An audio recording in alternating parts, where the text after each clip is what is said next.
This week on the Orange Box Podcast, we talk about PlayStation officially ending physical media, Xbox divesting studios, a leak for the new Metroid game, and more. All of this tonight, but first, on to the new Beautiful Bean intro.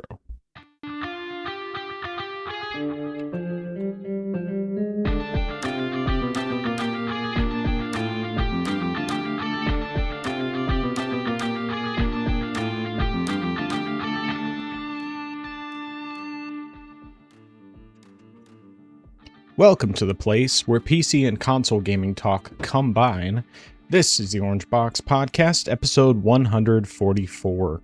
I am your host, the man whose every attack has a 30-second long animation preceding it, Nathan, also known as the Frozen Gamer 87. And joining me, as always, the man who is currently testing the effects of turning himself into a digital game, Justin, better known as I Am Zaracon. How you doing today? How's your week been? The weekend was pretty good. Of course, obviously, it was Independence Day. Had Friday off, and I spent that time getting stuff together for Saturday since I was going to be going over to my sister and brother-in-law's and just spending the day with them. So I was prepping up crab cakes to make in advance. Nice. To bring over. Additionally, I made some ice cream as well. And whatnot. And so I did pretty much all of that for most of Friday. Then Saturday, went over there, got my grandfather, went over there, and also my mother was there as well. And so we all just spent the day together, enjoying the time together. And then later on in the evening, went and saw some fireworks, spent the night over there, and just spent the day just partially getting some rest from Saturday. And then just other stuff, but then came home, and then, yeah, that's essentially really it. Not really too much has happened for the most part, all things considered. Well, that's all good. Definitely good stuff. On my end, so, of course, I also had Friday off, and we celebrated 4th of July on the 3rd with at my sister's house, and so both of my older sisters and their families were all there, in addition to me and my family, and like my nephew's fiance and my other nephew's girlfriend. So it was a good time, and we had some good time together. Fireworks were honestly a little underwhelming, but all things considered, it was still fun, and we didn't get it didn't start raining in the middle of it like it did the last time we had it there. So there was that. But I think more than anything, I guess want to say underwhelming. More than anything, it was more just that I was tired by the end of the day, and so it was kind of harder to be super motivated to stick around. I mean, like we stayed late, of course, but I don't know. I can't remember. I feel like there was some other stuff that went on earlier in the day. I mean, I grilled up some burgers and hot dogs to bring over there, and of course used some of the half cow ground beef for the burgers, so that made them a bit better. And yeah, but it was mostly just, more than anything, we just hung out with family, and so that was good. Saturday, of course, because of the fact that it was the actual 4th of July, well, for one, we didn't do like regular 4th of July food. We just did our pizza night on Saturday instead of Friday. So we did our pizza and movie night, and then late in the evening,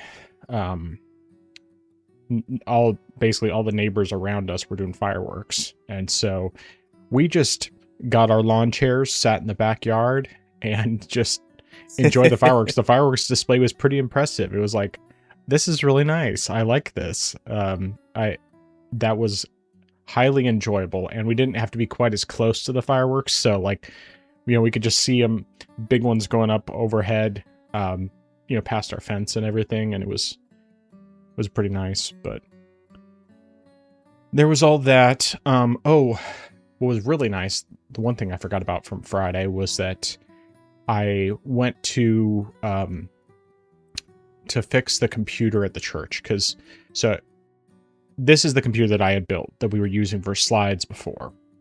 But the thing is that it was using an older version of Windows long-term servicing channel, the 2018 version, because I think that the original build had probably been like one of those hospital computers that basically they were just getting rid of, and then my buddy grabbed, and then he did a couple things with it and donated it with the original computer, and so that but the hard drive came over when I built the computer. So with that, so we started using a like church presentation software called Proclaim, and this software, although the specs that are required for it are well below what that computer is, even with it being basically 2014 parts. The problem was because we had an older version of that long-term servicing channel, the 2018 version, that version was unsupported. And so the only way that I could get it to work with that was to switch it over to the 2021 version of the long-term servicing channel. And so I was able to find through Internet Archives that version so that I could essentially upgrade it. And then through some finagling that was required, I was able to get it to where basically it's running the Internet of Things version, which is the one that is supported until 2032. So, but anyway, all that being said, I was able to get Proclaim working on there, so now it's finally working on there, whereas for a while there, we were having to use my brother-in-law's laptop to run Proclaim. Because before we had just been using like basically an open source version of PowerPoint. But then when we switched to Proclaim, it wasn't working on that computer just because it didn't have a new enough version of Windows. And it doesn't support Windows 11 because they don't support an i5 processor. So, yeah. Anyway, that was the other big thing. Saturday, I also spent some time working on my video. Unfortunately, it did not get anywhere near as far as I thought it would. I mean, I spent hours working on it, but it basically was, as I was working on it, is like, you know, I'm not satisfied with what I had so far. Not in terms of like recording. The recording was fine, but it's just more like I wanted to do more with it than have it mostly just being watching me, you know, the whole time. And so instead I decided to so I started adding various clips in. I don't think I recorded anything new. I mostly just was pulling out old clips that I already had, but there's enough that I decided I want to do with it because I want it to be something that I can like really be proud of, especially with all the time that it's taken me to actually do this. And so it's going to take longer. I don't know exactly how long it's going to take, but I'm going to work on it this weekend too and see where I get with it and basically just go from there. But yeah, that's pretty much everything. Okay. Question. The church computer, that's running Windows 10? Yeah. Or 8? Oh, okay. 10, yeah. Yeah, because I was curious, because I mean, even considering that official, you know, apart from you know, the long-term service channel wasn't supported, I thought they would have given you some basic updates. Well, there's updates, but the problem is that you can't get it turned over to the newer version of the long-term servicing channel, which is required for basically everything. That's the only one that still gets the kind of updates you need in order to be able to run it. Or rather, I should just say, Proclaim does not support the older version of that channel. It has to be the 2021 version, which, you know, of course has plenty of updates on top of that. Gotcha. Okay, I see. But yeah. All right, so of course it is your annual tradition for some of these games. In fact, I think all these are your annual tradition, but why don't you go ahead and talk about what you've been playing? Yeah, I will actually say I will knock this one off the way, and there's no footage for this one, but I played Stardew Valley with my niece and nephew while I was over there. They wanted to play the game, and so we didn't really do a whole lot. We did a few small odd jobs here and there. I was mainly, I mean, granted, I'm glad that they're starting to understand the game more and, you know, sort of take it relatively seriously to the point where they decide, okay, let's actually get some work done. And I can also, make sure that they don't spend all of the money as well. So that's definitely been very helpful. So we've been going into the mines trying to just get some stuff here and there. We went through the game's state fair, and while I knew we wouldn't win because we did not have enough material to get everything we need to get a perfect score or a near perfect score, we still did well enough where we were able to get some sort of decent prize at the end of it. So I was sort of satisfied on that end. But yeah, we really didn't do too much. I was actually almost surprised that we didn't play Minecraft because I knew that was a game that my nephew would have wanted, but we just didn't have time for that. But then, of course, as is tradition, I started off with playing Toy Story 2, and actually for most of the game, well, a big problem I had was because I was over there, I was playing on my Steam Deck. I was trying to run it on the, I think it's called, I forget what it's called. It's like the ESDE, something like that.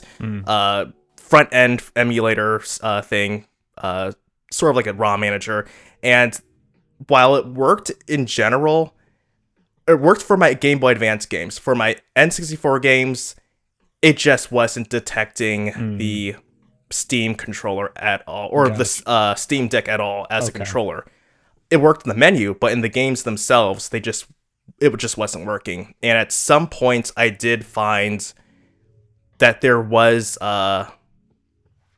first, like, the emulator was set to detect a virtual controller and not the actual controller itself. And so once I actually switched over to that, then it was working. Although unfortunately, when I was trying to actually record stuff at home to get footage, I could not find that setting at all, and it was just really bugging me. So all of the footage that I have is really just recycled footage that I have from before. But yeah, so played some Toy Story 2. Traditionally, I have played about 3 or 4 levels, but I decided this year to instead just play one and jump to other games I haven't played it in a long time, or other games as well. So then, of course, I played some Super Smash Bros. 64, and it was a bit of not much of a learning curve, but just trying to remember certain moves I can't do that you can do in more modern titles. Right. I mean, overall, I didn't do too bad. I think I only lost 1 life in the single player mode, and I was playing on normal as well, so I was like, all right, that's fair enough for me, I guess, all things considered. But yeah, so I did that for a while, and then since, of course, I actually technically only started the game on this device, unlocked 1 character at the end of it, which was Ness, since I was playing single player mode on normal. Nice. But then I feel like next time I probably would have gotten like Captain Falcon or Jigglypuff.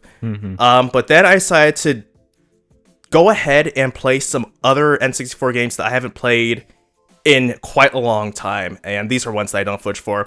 First one was Hot Wheels Turbo Racing. This is probably maybe one of the first N64 games I ever owned, and it's pretty simple Hot Wheels stuff, racing. I realized though that in order to get first place in a track, you really need to be on top of things, because the computer does not give you too much room for error. I mean, you can catch up and, get back in first place. But if you're trying to do stuff on the side, like trying to do stunts and stuff like that, or trying to find hidden cars in the levels, that can possibly, eat up your position. So I decided, okay, I'm just going to blaze through these tracks. I'm not even going to, bother with trying to do any of the side stuff, at least not right now. I might decide later on, but I was like, all right, I want to win. I want to be first. So I did that there. And then I decided, and this was really what I wanted to have footage for, but I said, you know what? I don't know if I hate myself or not, but I want to play Superman 64. Nice. And so I did that. And I feel like because of just having to take time to understand the game, especially when I got to the point where I had to go through the actual rings to beat the game. I was able to pretty much maneuver through all of the basic ring levels early on and stuff, and I was like, all right, that's not so bad. And I also went through the first non-ring level of the game, and because I've played that level enough times, I was like, okay, I know where to go, I know what to do. The problem, though, is just the controls are definitely clunky, and that means... And also, when you actually get into fights with enemies, it's really just a slugfest. There's no real rhyme or reason. Yeah. Sometimes you hit them, sometimes they hit you, and it's really just a bit of a gamble. It's just like mashing the button over and over again until hopefully they go down before taking enough of your health. But fortunately, there are enough health power-ups where you can get through the level without dying. But I was like, all right, I don't want to play too much of the game. I just really wanted to get a taste of it and go back to it for old time's sake.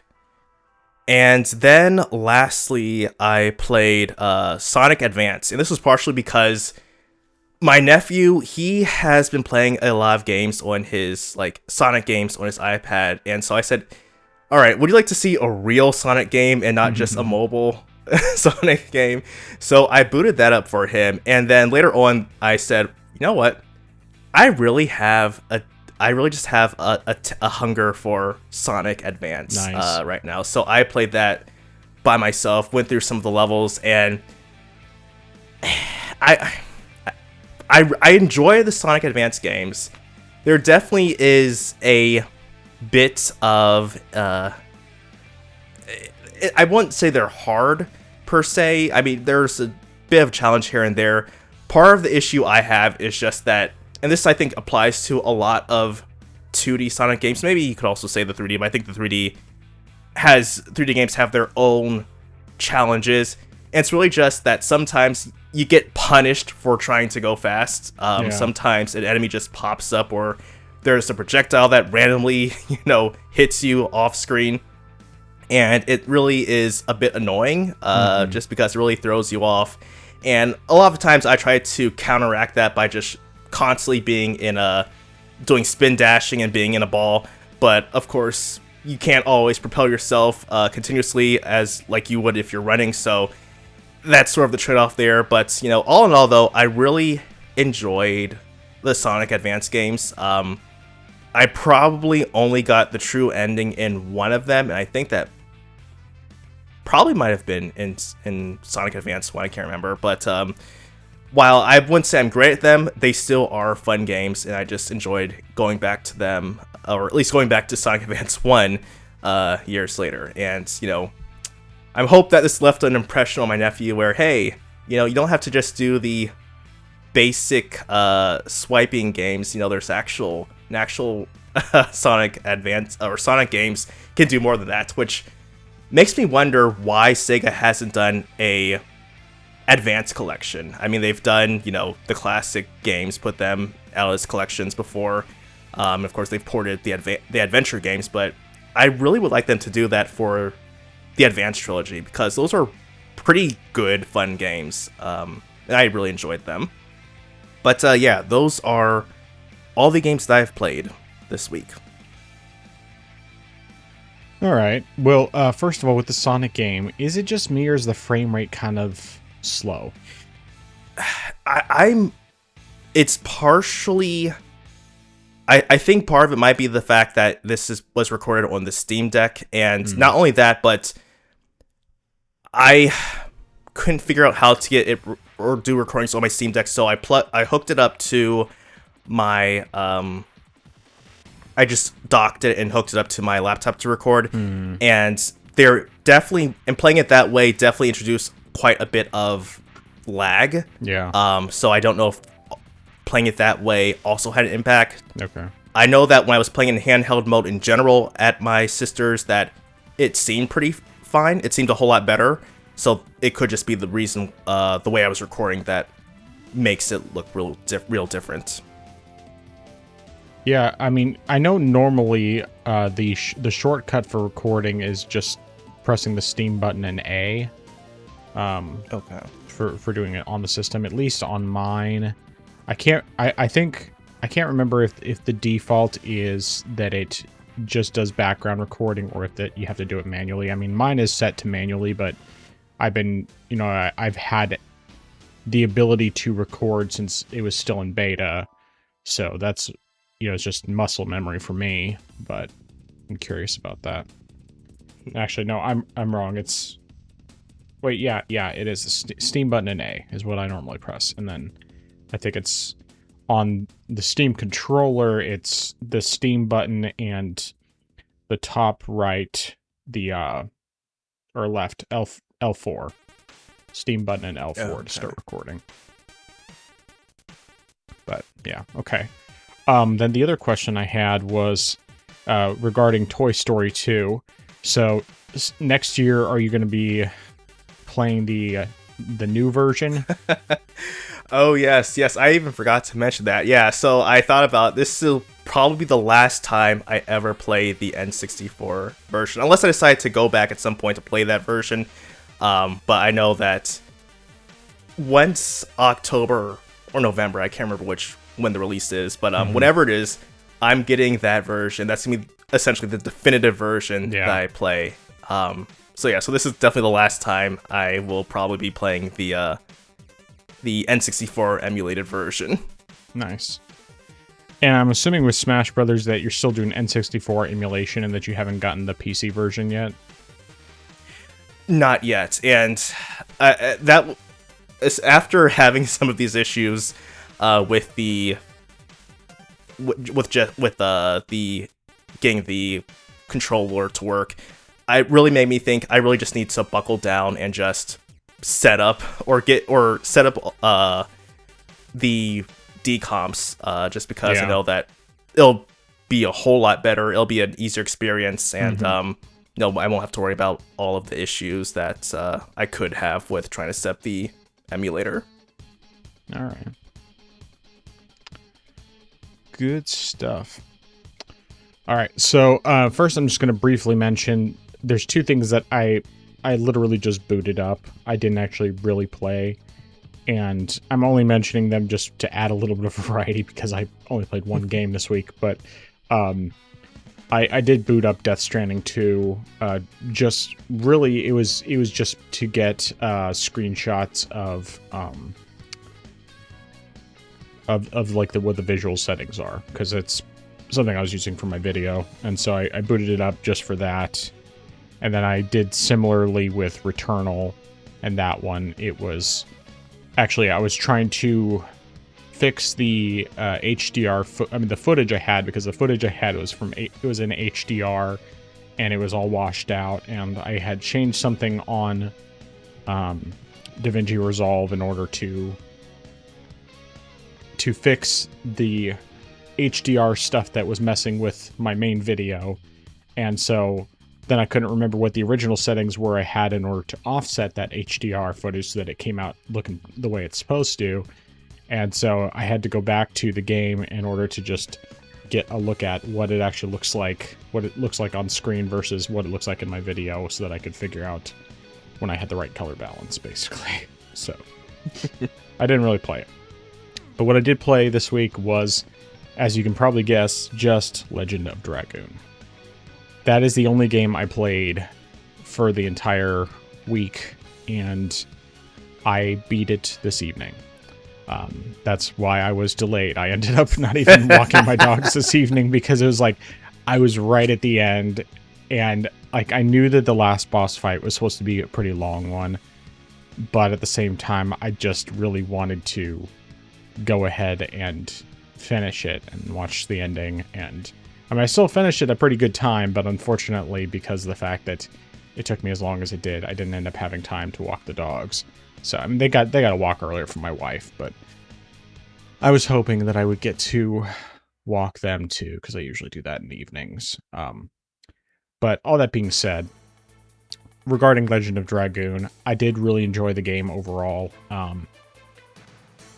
It was probably, I think it was about 40 hours it took me to finish the game, including doing all the side quests.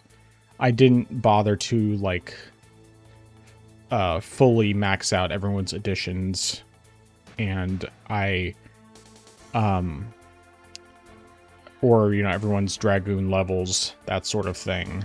Like I didn't do all that. There's one boss that's an optional boss, and you can only fight him if you find all 50 of the Stardust items that are hidden around the world. But the problem is that there's no like indicator of where they are, because it's not like something sparkles or anything where like when you walk up to it, you get an exclamation mark over your head like you do with anything else. Instead, there's no indicator. And so if you don't know where they are and you don't just happen to randomly come across them, then the only way to find them is with a guide. And I had only found like maybe 5 or 6 on my own, and they were 50 to find. So when I got to a point on disc 4 that I was able to basically have a way to get more or less an airship, except that not really, because it's basically just fast travel to different areas, but it's pretty limited. Like there's still only a handful of different areas that you can fast travel to, and then some of the areas, like you have to go through multiple towns or multiple areas in order to get to the areas you need to get to. And it got to the point that I was like, yesterday I had 49 of them, and I was sure I'd gone through and I'd gotten all of them. And so I was just really not wanting to go back through the list and try and figure out where the one was that I missed. But after I took the dogs for the walk, as wife and I were sitting down listening to our stuff, I went ahead and went back through the list and a couple of them down, and then I found the last one. So this boss that you have to fight, easily the hardest boss in the entire game, without question. Much harder than the last boss. The last boss has a lot more health, but he's not as difficult.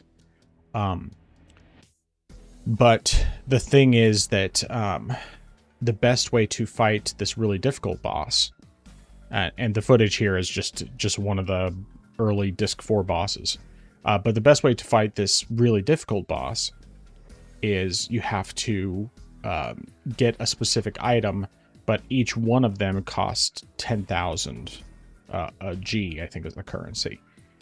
And the problem is that there's not like a good way to quickly earn a lot of money. And so if you don't have that much and you don't have enough stuff to sell, it can be hard to get them, let alone getting them for all 3 characters. So that specific item, it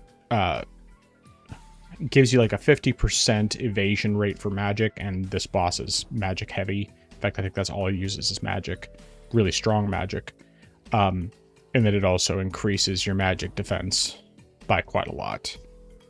And so I knew basically there was no way I was going to be able to get all 3, because I didn't want to take the time to grind out for that much currency, because it just takes way too long. But I was able to scrounge up enough for one of those. And then once I actually fought him after I got that item, I was able to beat him on my first try. But it still was a really hard fight.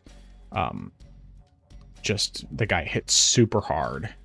And yeah, it was definitely a heck of a challenge. But as an overall thing, like I really enjoyed the game.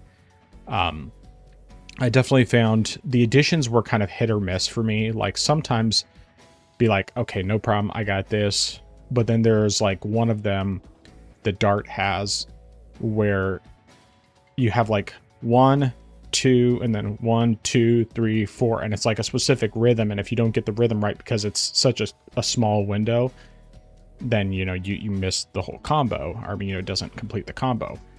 And so it took me forever to get that one right. And then I finally like looked it up, and some people had said basically that there's 2 things you can do. One is first of all, just kind of thinking of it like a metronome helps a bit, which definitely helped. But the other thing is just listening to it rather than trying to do it by sight if you're struggling with that. And once I started listening, then I was able to get the rhythm down on that, and then I was able to finally get that one maxed out so that I could get the next one done, which was much easier. And then which unlocks the final one for him.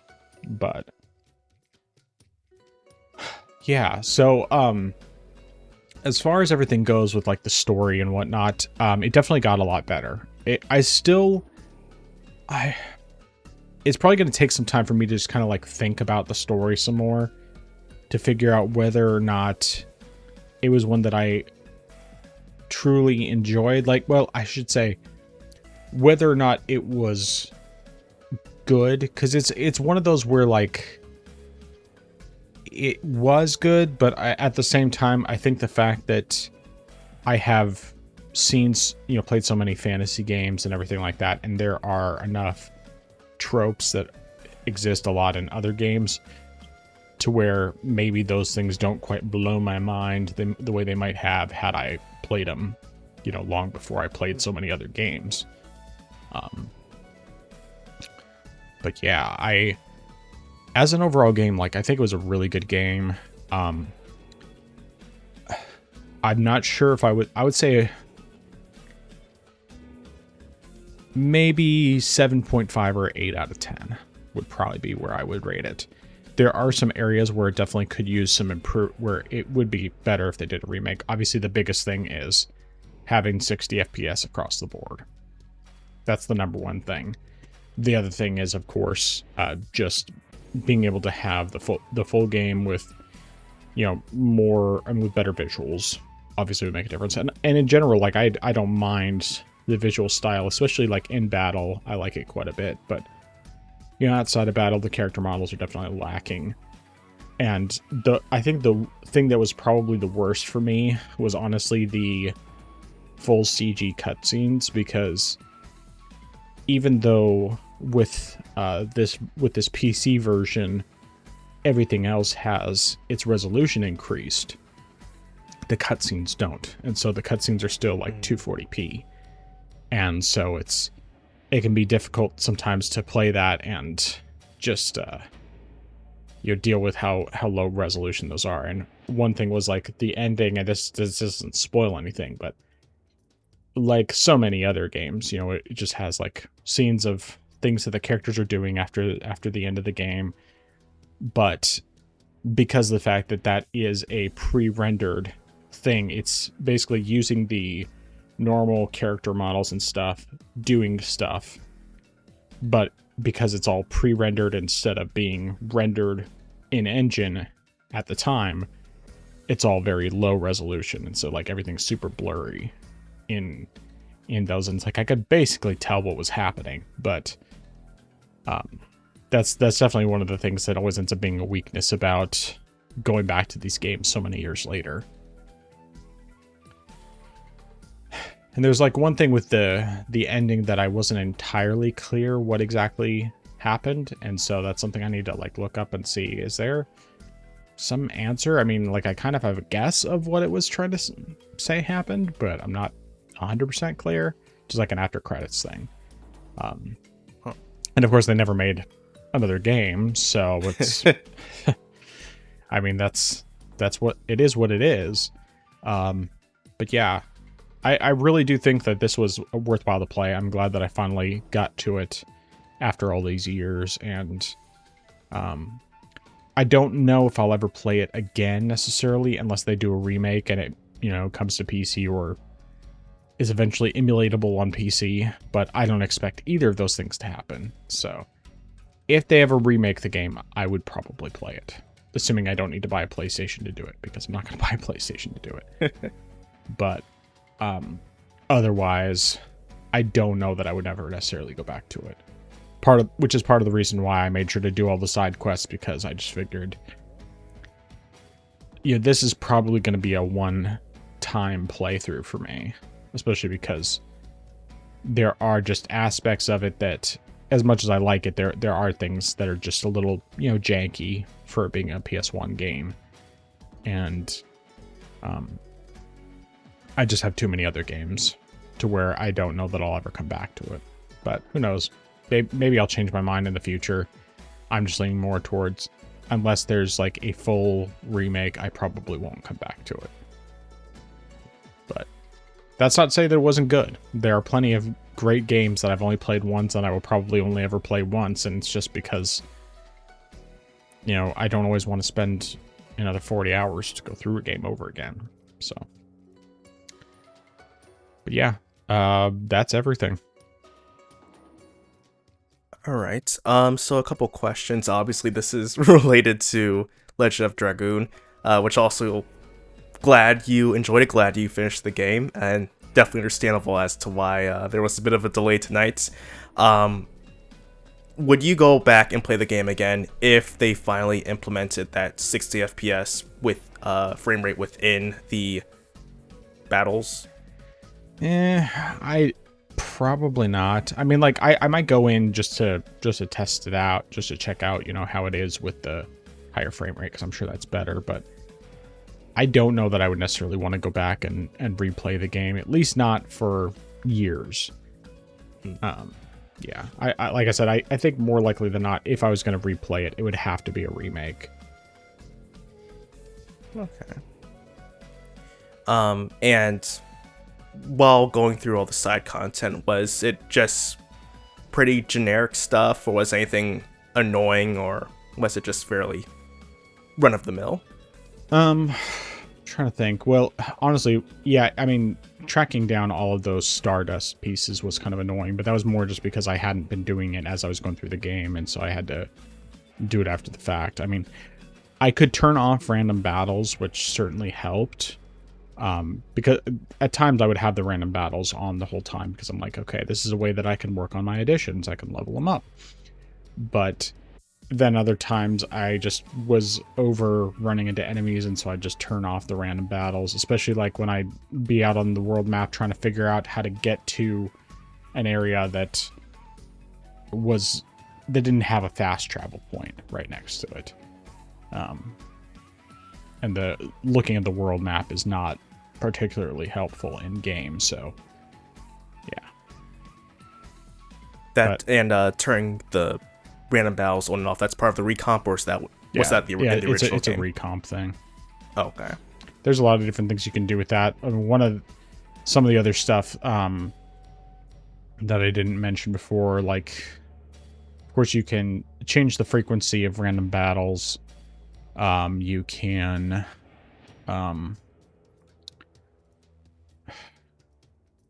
you can make the additions automatic, which may or may not have existed in the original game. I can't remember.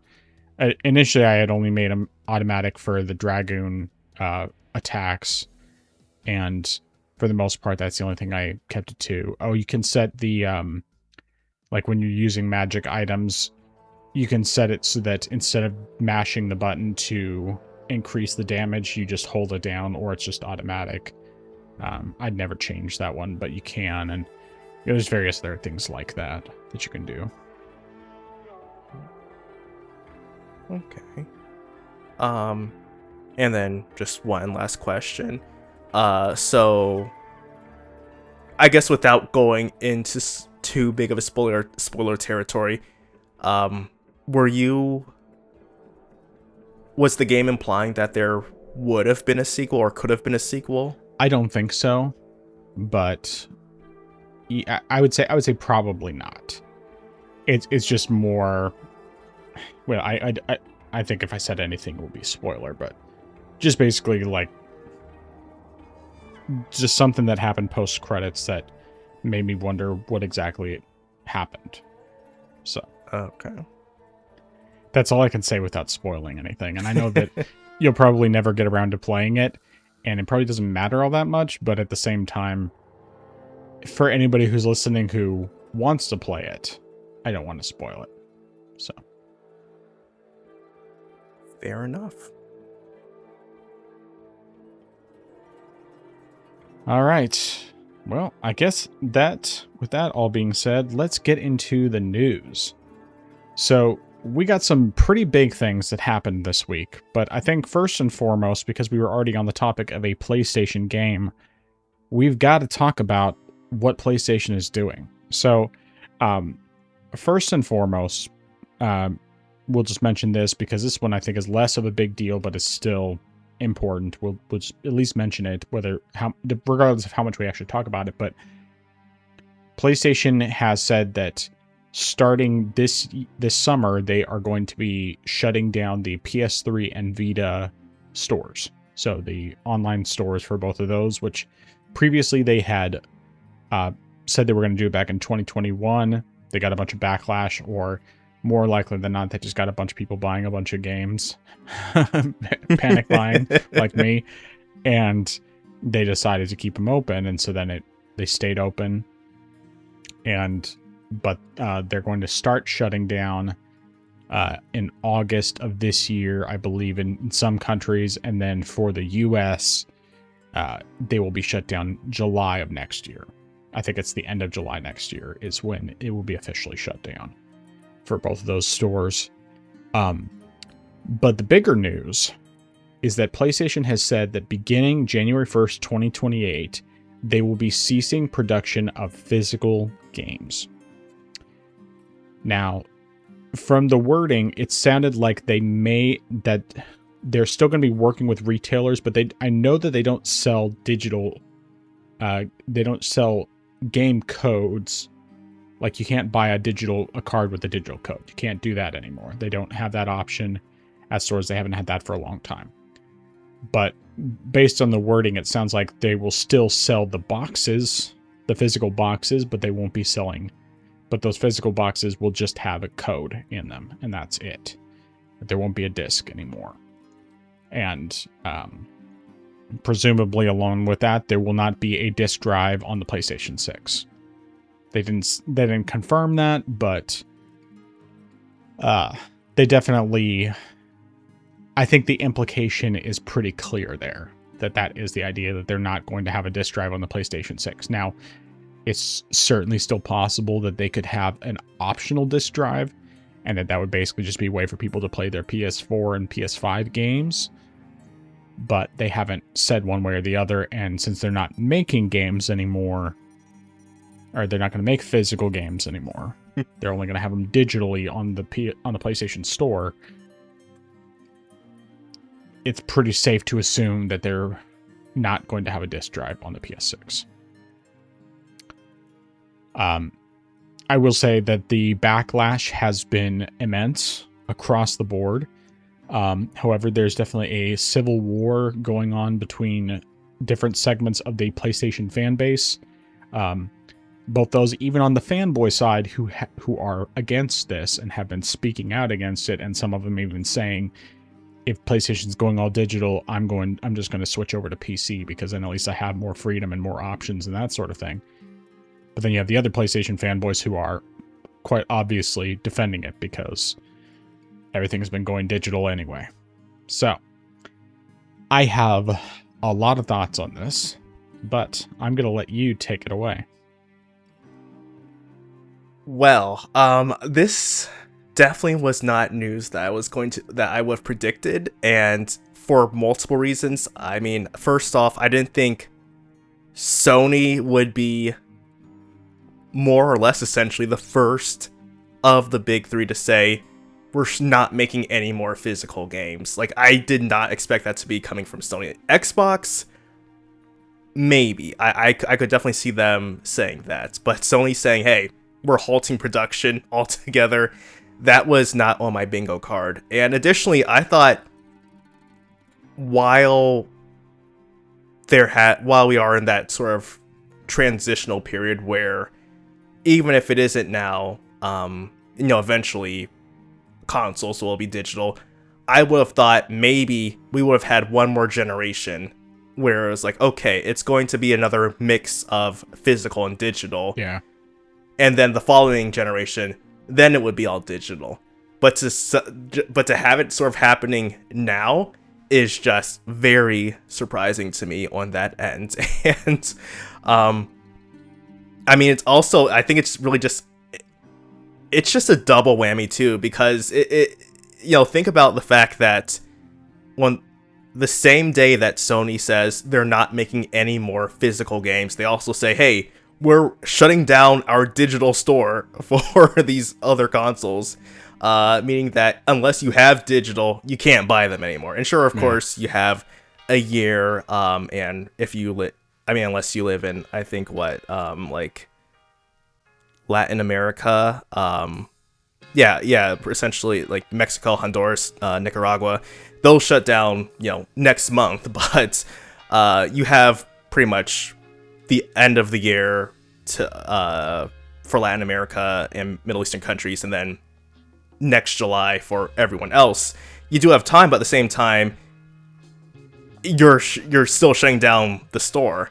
But I'm just really surprised that Sony is ending physical production, and it's really also sort of surprising in a sense because they are the ones who hold I think the patent for Blu-ray discs. It's actually a shared patent. It's not shared just patent. them. Yeah, they own it with Panasonic, and I can't remember what else. But yeah.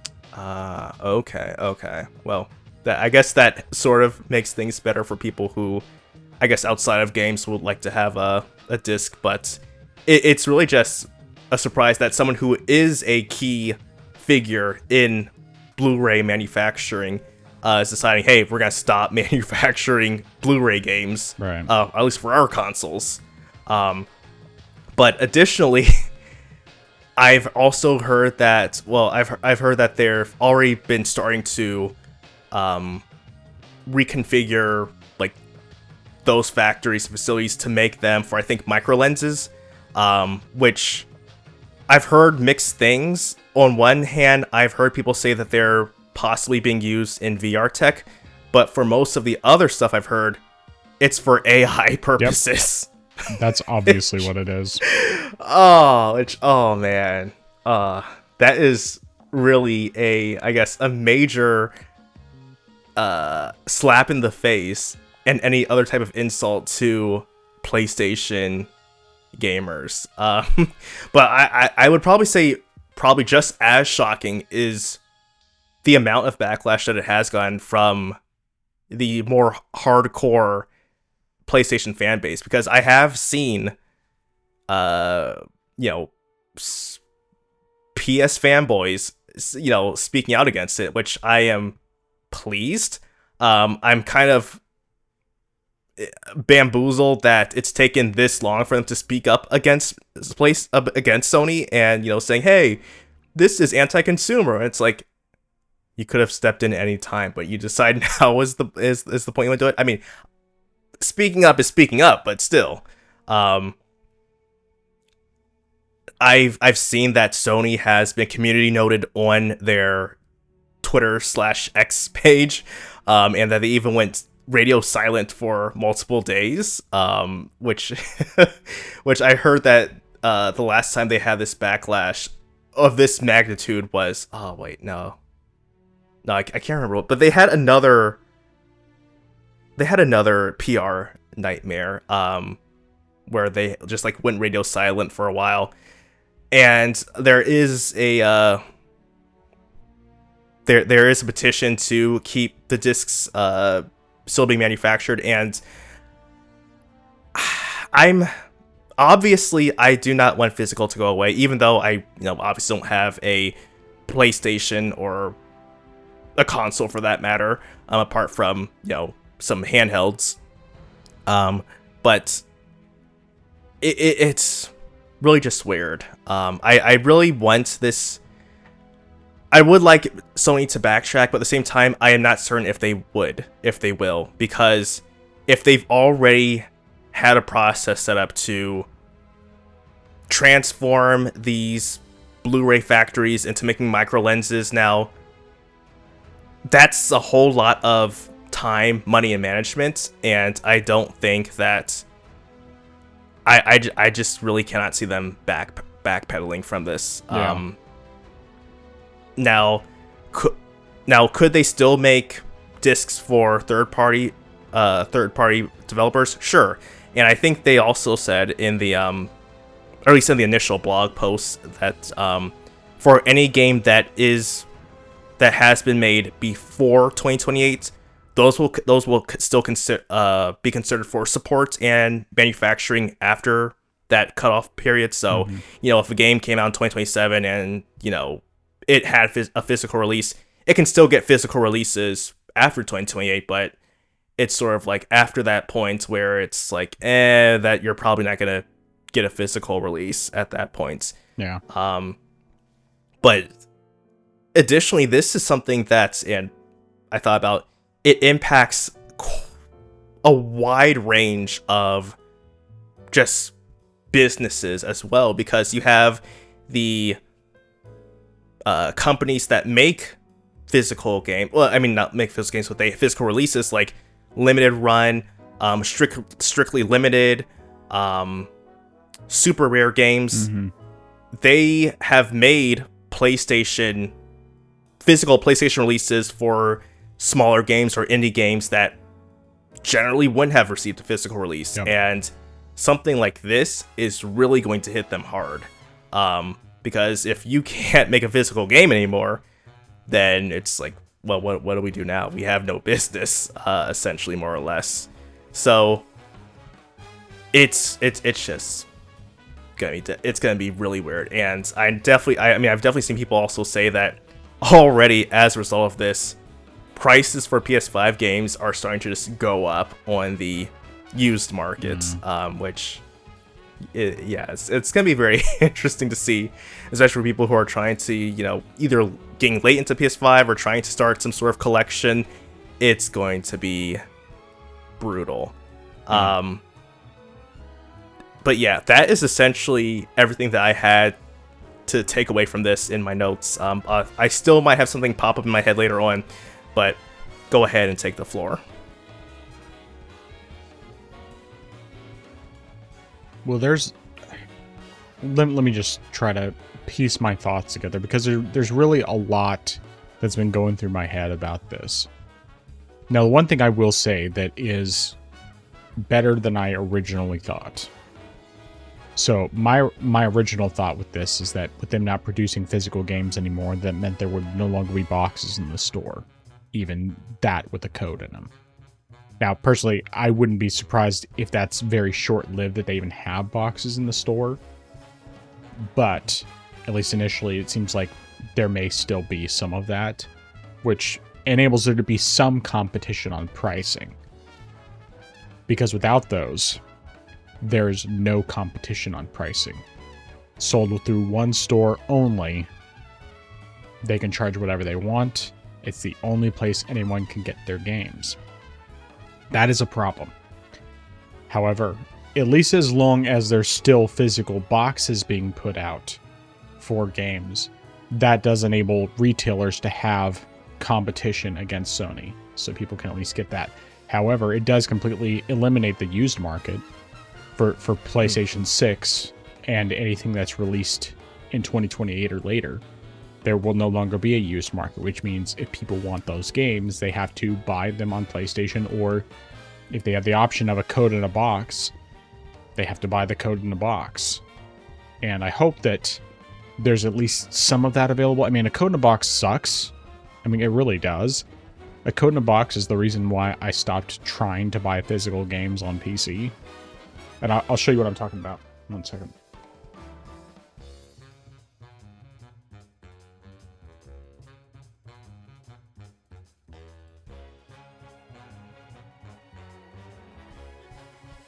So in 2016, I wanted to get a physical copy of a PC game that I was very excited about. I'd played the beta, and it was something that I was like, yes, I definitely want to get the physical of it.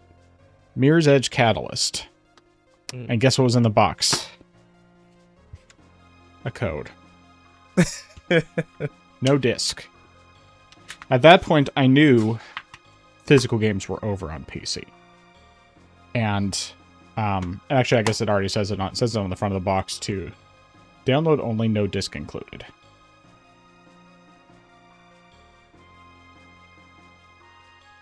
That fact in and of itself, basically put me in a position where I didn't have a choice. Now, fast forward, of course, and we're looking at today, the way things are. I don't know what, if any, PC games are still released, even a code in a box. I'm sure there are some, and there are even some games that are still released physical, but it's very, very few. Like, I know the farming simulator games, they actually release them physical on their site. Just a random game series, but I found out about that recently. That they actually sell that. But on the PlayStation side, it's so much different because of the fact that it's a completely closed ecosystem. And you have one storefront. And no way to buy those games otherwise. Now, if they still have code in a box for a while, then that at least gives some competition from that standpoint for the pricing. But I have a feeling that that's not going to last long if it even continues. I mean, at least beyond, like, getting PS4 and PS5 games, which will probably still be available for a while. But the big thing is that the way this is going to impact gamers is going to be dramatic. I mean, you're going with PlayStation where you not only have, I mean, you're losing your physical games, which is one of the few things that consoles still had going for them.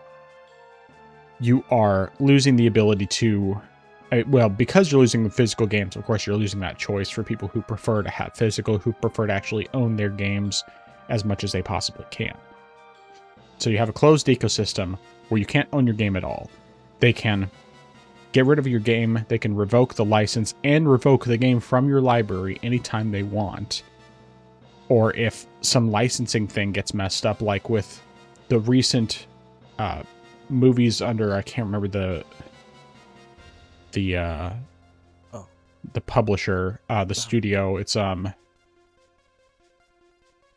gosh, what's it called? It's on the tip of my brain. Because I have some of the movies. I have, physical copies of some of the movies. But movies like Shaun of the Dead, for example, among many, many others, there's 500 movies that were sold digitally through PlayStation that they've just pulled the movies from people's libraries. I think it's movies and TV shows. And that just happened because the licensing agreement wore out. But those were things that people purchased. They couldn't get their money back. It was just gone. And there's nothing they could do about it because of what they agreed to when they bought the digital license for those. On the PlayStation side, you have no refunds. You have zero ownership whatsoever. And yes, I know PC, it's mostly digital. I mean, it's basically digital. And a lot of things you don't own. A lot of them it is just a digital license. But there's a variety of differences there. For one, you actually have the ability to refund games. If you don't like them, you can refund them within a certain period, certain number of hours that you played. You also have the ability to purchase games from a bunch of different sources. It's not just Steam. You have multiple storefronts in addition to multiple places where you can buy Steam keys. So you have a lot of different options from that standpoint. Of course, you have emulation, you have PC decompilations, you have piracy for people who actually do piracy. There's a whole lot of different options there. On PlayStation, you don't have those options. You're limited to just the one. And if they pull the stuff out of your library, it's gone. We also found out that there is a policy that they have, at least over in Europe. I'm not sure if it applies anywhere else. I know it has to do with laws over there, but if a person's account has been inactive for 3 years, then PlayStation says that they will contact the user, basically give them 6 months to reach out again.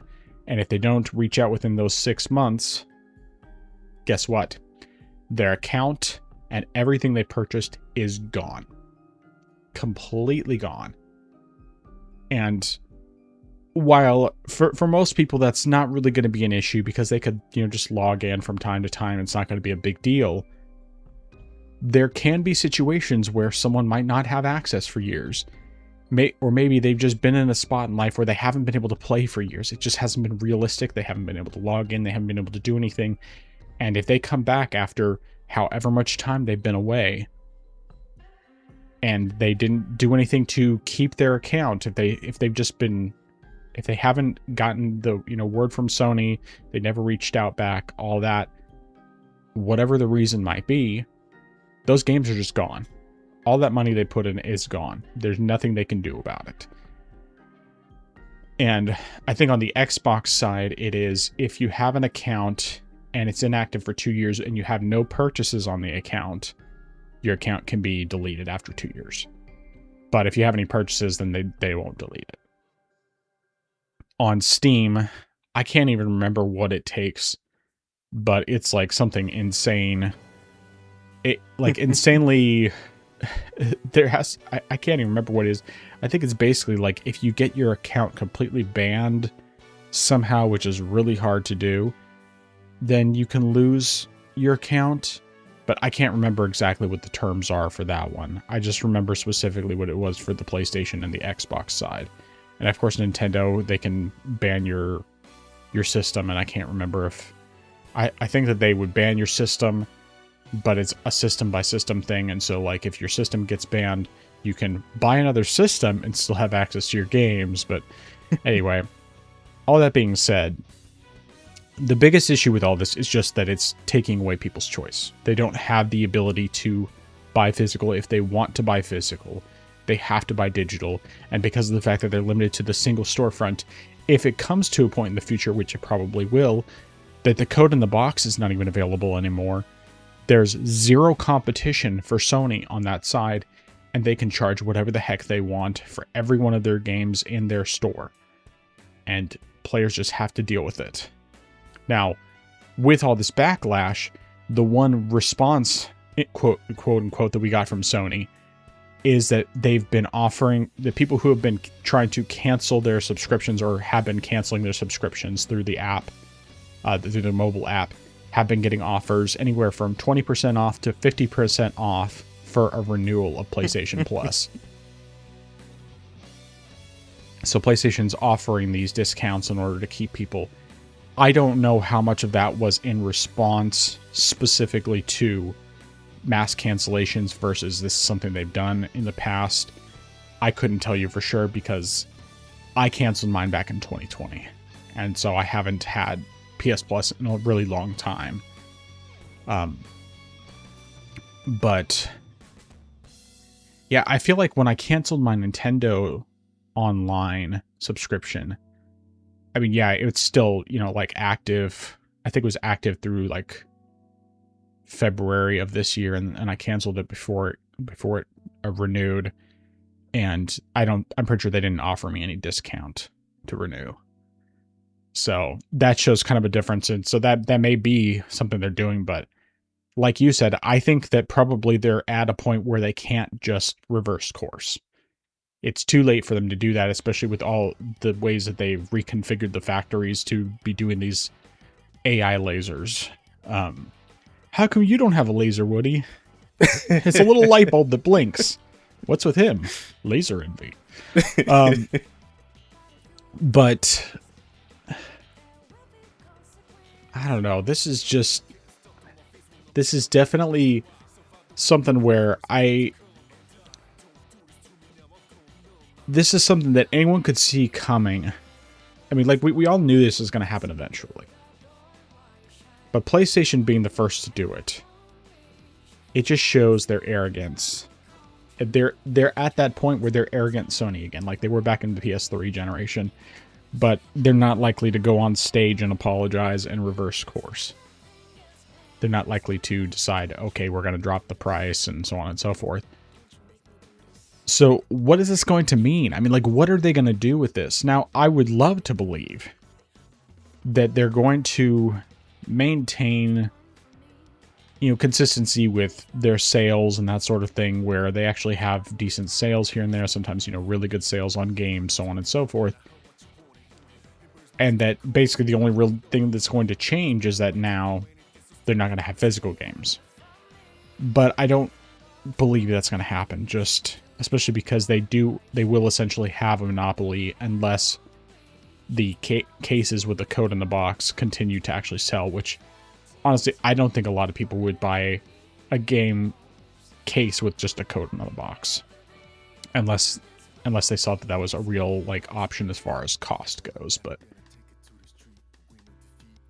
the one thing that I think about all of this in the end is that this is Xbox has the perfect opportunity to reverse Uno what PlayStation did to them with the PS4 and Xbox One. Because Xbox One, the announcement was just completely pooped all over the bed. And PlayStation had that masterful reverse course of they changed their like, okay, we're not doing the all digital thing. We're going to have physical games, and we're going to just make fun of them by handing a physical game in a 1-minute video or whatever it was. And I firmly believe that that's a big part of the reason why they won the PS4 gen, was starting off with that. They started off that way that I personally cheered for. I thought that was a fantastic thing for them to do, and I was very anti-Xbox back then. But now I see Xbox has the opportunity to do the exact opposite. Will they? Probably not. I don't think there's going to be physical games, but at least it seems like they are potentially doing something to help people who have physical games be able to convert their games to digital, which we can get to after we're fully done with this topic. All right. Any other thoughts on that topic? Just a few things just in response to what you said, which I thought was brilliant, of course, and things I forgot to mention. It's definitely true that, like you said, if Sony does go all digital, they will be the ones with a foothold on pricing, and it's people. I mean, people also, could point to sort of what Xbox and Nintendo could do, but the thing though is that even at least right now, if both those platforms were fully digital, there are still other ways to buy their games. You don't have to buy them solely on, the Xbox store or the Nintendo eShop, because there are places like Humble, for one thing. I think Green Man Gaming is another place where you can get keys for Xbox, and I think a few eShop games, I think. And I think there's one more. I think Fanatical also does Xbox, but you can still go to other storefronts. Now, they might not be as varied as, trying to get something for PC, but you still have those options out there. But if you're trying to buy them on the PlayStation Store, you're out of luck. I mean, you have to ask. I mean, I've even seen people recently, the price of the PS5 physical copy of Metal Gear Solid Delta is, I think, $25 on Amazon. Full price on the eShop. I mean, PlayStation Store. Yeah. Which, what would you do if this was a digital-only game? So it's really... It's really just, it's frustrating, but it's also just scary in that sense. Yeah. And I really do hope that things don't get bad, just for people who really want a physical version. But, if you're someone, though, who is really just adamant saying, hey, physical doesn't matter, why are people so upset about this? It doesn't matter. There are more digital games, then you really deserve the future that could actually happen. Yeah. Because you are essentially championing not owning your games, And also, one thing I actually didn't even know until recently, because you mentioned this with the movies, is that Steam actually once sold movies. I did not know that, because someone showed that just in response to what Sony did with removing movies from libraries, is that they still owned the movies that they bought back when Steam sold movies, which I was like, wow, that's interesting to hear. I mean, I know that. I was just going to say well, first of all, I remembered Studio Canal was the one that they took all the movies down from. But the other thing is that even with Steam, like when games get delisted, they don't get removed from your library. They still stay in your library regardless of whether they're listed or not. And that's something that I think PlayStation does sometimes, but it just depends. Because like you had, for example, PT, the playable teaser, that Kojima made for what was going to be Silent Hills and ended up getting canceled, and Kojima left Konami and everything. And then, I mean, basically the only people who still have that, apart from people who have managed to get a download of it separately on a modded PlayStation, are the people who have never updated their PlayStation or modded it to keep it. Mm-hmm. Yeah, it's just messed up. Now, well, I'll save that for when we get to the next topic. But yeah, I those were just a couple more points that you mentioned that I thought were worth mentioning or bringing back up. Yeah, I mean, like, I don't have full opposition to being all digital if you still give people choices. The problem is that PlayStation doesn't give people choices. And I mean, as you mentioned, you know, with the various, with Xbox and Nintendo, like Nintendo, you can still buy game keys or, you can still buy codes for games at a bunch of different retailers, including like Walmart and Best Buy and Amazon and so on and so forth. Like, there's plenty of places where you can still get the codes for the games, which helps to have more competition. But because of the fact that PlayStation doesn't give that option, as soon as those cases are gone from the store, that option is gone. People will not have another way to buy digital games. They have to buy them through PlayStation. And right now it might not be that big of a deal, but it will be down the line. And I mean, I definitely applaud those who have called this out and who are actually standing up for something. I think most PlayStation fans, fanboys and otherwise, even the ones who are against it are still going to get a PlayStation 6. They're just kind of like, they've resigned themselves to the reality that this is what's happening. But then there are others who have actually said, you know what? I don't think I'm going to get another PlayStation. If this is what you're doing, Sony, then I'm going to move on to something different. You know, I have to especially give a shout out to MBG, because he's someone who is one of the Pony Generals, as Sigs and Serial calls him. And he has been very much a PlayStation fanboy over the years after switching from Xbox. But he really seems serious about actually leaving PlayStation behind if they don't reverse course.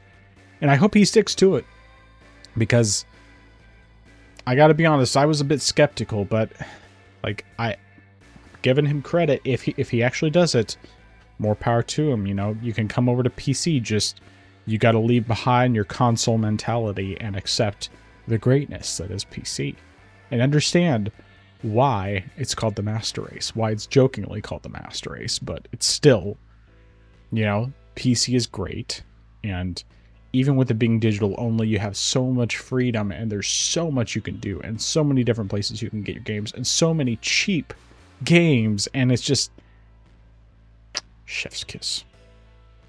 And it's funny because I keep hearing the same arguments every time from PlayStation fans and fanboys, console people in general. And this isn't, you know, dogging on them. These are the arguments I hear all the time. I spend all my day working on a computer. I don't want to sit at my computer desk and play games on my computer. Oh, I don't want to mess with settings, all this stuff. I just want to plug and play. And yet, number one, when it comes to playing PC games, you don't have to play it at a desk. You can plug your computer into your TV. You can set your computer to go automatically to Steam Big Picture mode, or get Steam OS, and then it basically is big picture mode by default. And you never have to touch the settings. You can just let it auto detect and press play and never do anything with the settings. But the beauty of PC is that if you want to change the settings, if you decide that there's something you're like, you know, I might like to get a little better performance here, or, you know, I hate motion blur, I want to turn that off. Guess what? You can do it. Or, hey, this is using upscaling. I don't like upscaling. I'm going to turn that off. Guess what? You can do it. I mean, even recently, FSR 4 has been added to older cards. Like, I just noticed when I booted up Death Stranding the other day, when it showed the upscaler options, because even though I have it set for native anti-aliasing, which means it's not actually using upscaling, it did show FSR 4.1.1. And that's the first time I've ever seen that on the game, which tells me they've already applied it. And I mean, I had seen that someone had said that they had already applied it to the older cards, but it's like FSR 4, that's basically PSSR 2, because PSSR 2 is really just an offshoot of FSR. Or, well, PSSR is an offshoot of FSR. And so that's why PSSR 2 is a lot better, just like FSR 4 is a lot better than FSR 3. So, anyway, there's a whole lot of great things about being over here.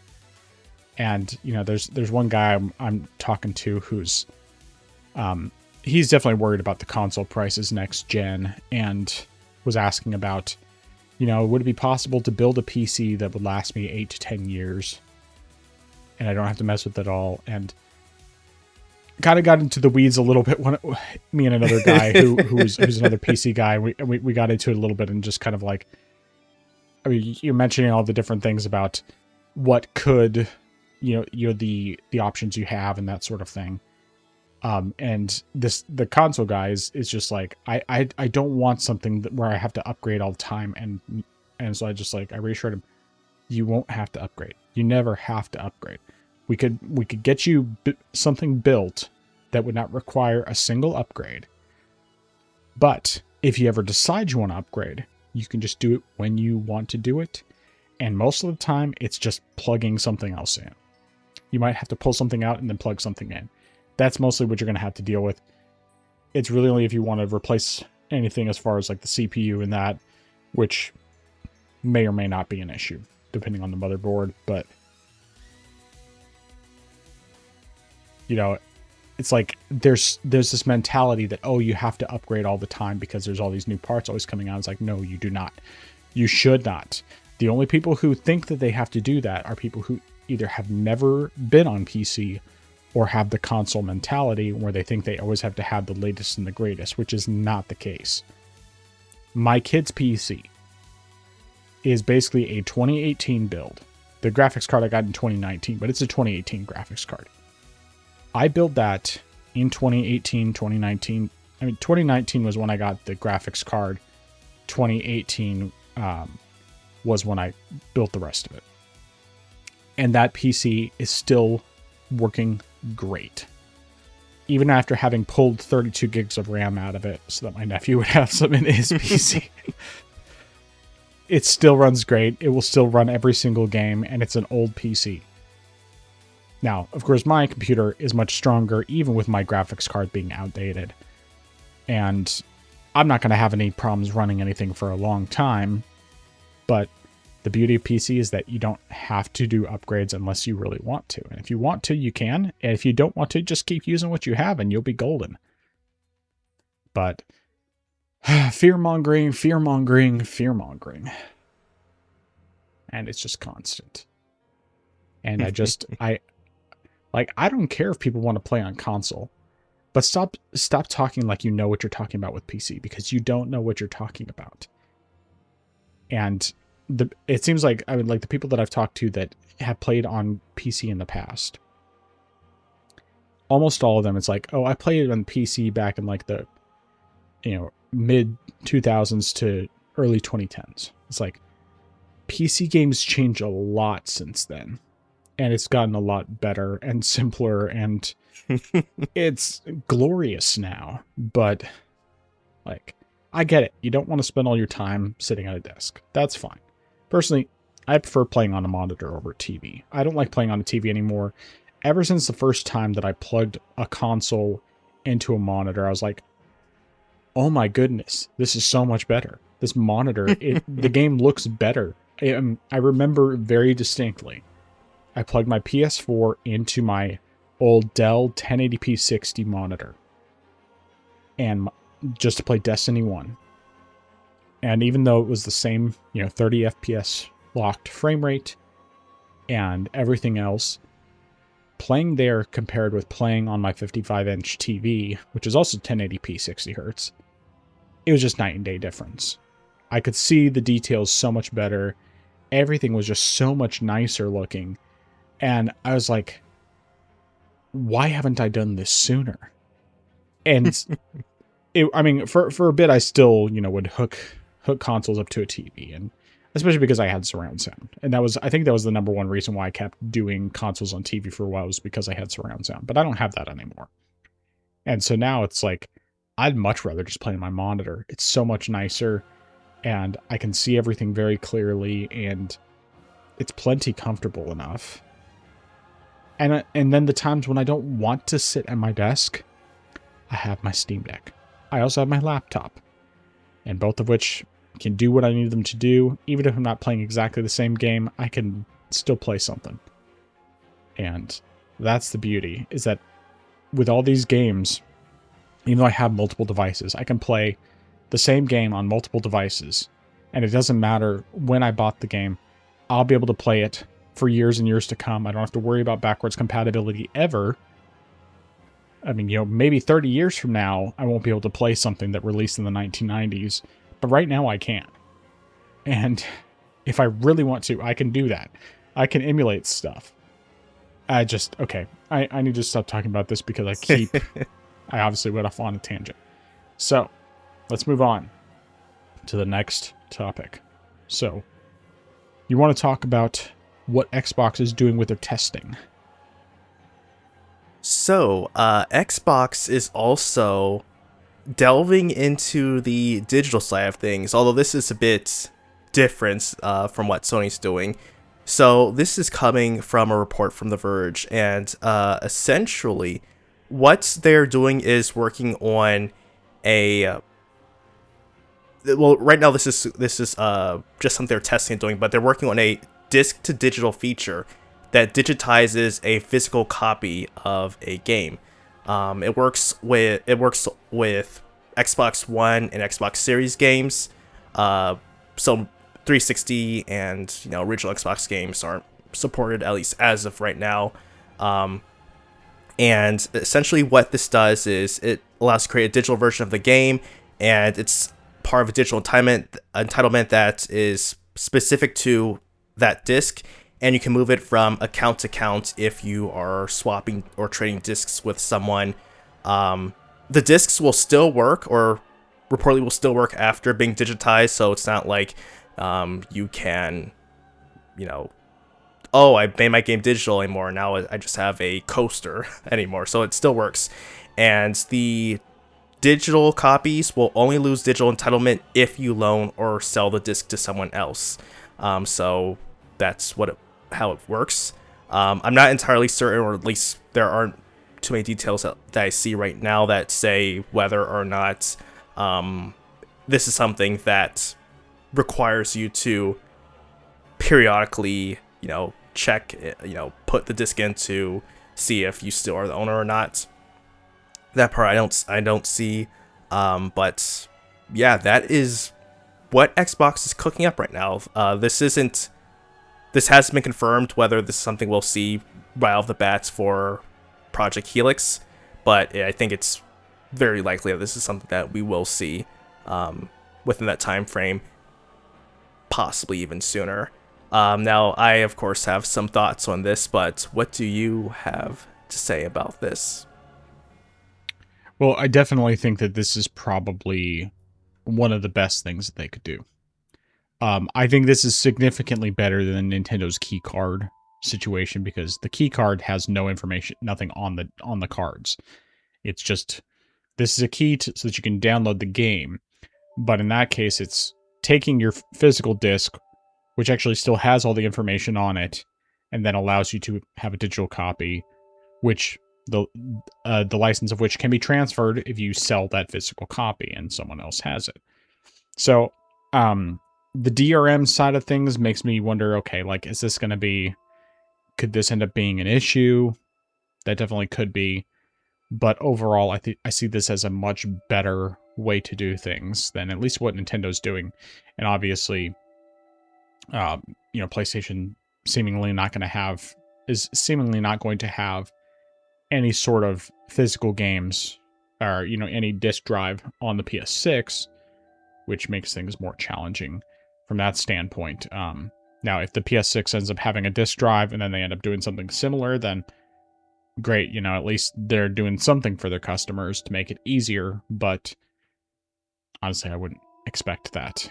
I do hope that with Xbox testing this out, that this is going to be something that they'll at least have a disk drive on the Helix, or at least the option to buy a disk drive. Hopefully one that's not overpriced, but I hope that is at least the option they give. Now, I don't have a problem with them saying you can buy the digital Helix or you can buy the one with a disk drive. I think that's fine. Some people, they just want a digital. They want to go all digital.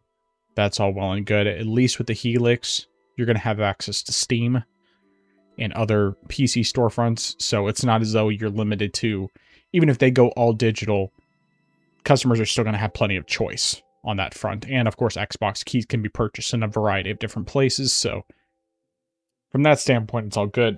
Now, of course, once again, I really hope that Xbox is smart enough to take the opportunity to say, we're going to keep doing physical games for next gen and then transition away from that, because it's fine for them to transition away from that, especially since they're still giving people choices. But it's a whole different story when it's like the transition is pretty abrupt and it's going from one console generation to the next and not giving any options. And I guess really none of them are particularly great, but at least on the Xbox side, because of the fact that they're supposed to be basically giving them full windows, allowing people to have access to other storefronts, unless they decide to change course on that, which I really hope they don't. Then if they lose physical games or at least I should say, if they lose access to physical games, from the standpoint of having new physical games, if they still have a disk drive to where they can at least take their old physical games and digitize them or what have you, or play them directly off the disc, then at least they have that side of things. And then where everything else goes, they have access to a bunch of storefronts, so they have choices. This whole current landscape with gaming is a dumpster fire for the most part. I mean, prices are way too high and customers are losing choices, but I gotta say, this is the one time where I actually think like Xbox is kind of a brighter spot in one sense. Now, of course, the fact that they've been increasing prices and all this other stuff, I mean, there's a whole lot of stuff they're doing wrong too. But at least with them supposedly doing this, testing out this feature and hopefully implementing it next generation, plus giving people access to all these different PC storefronts, I think that really does at least open things up to where they're doing things that are more pro-consumer.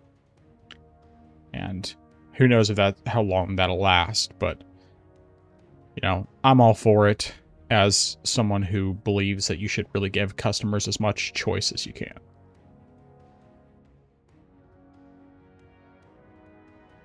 Yeah, I definitely agree that this is a whole lot better than what Sony is offering, because it still gives you some degree of ownership.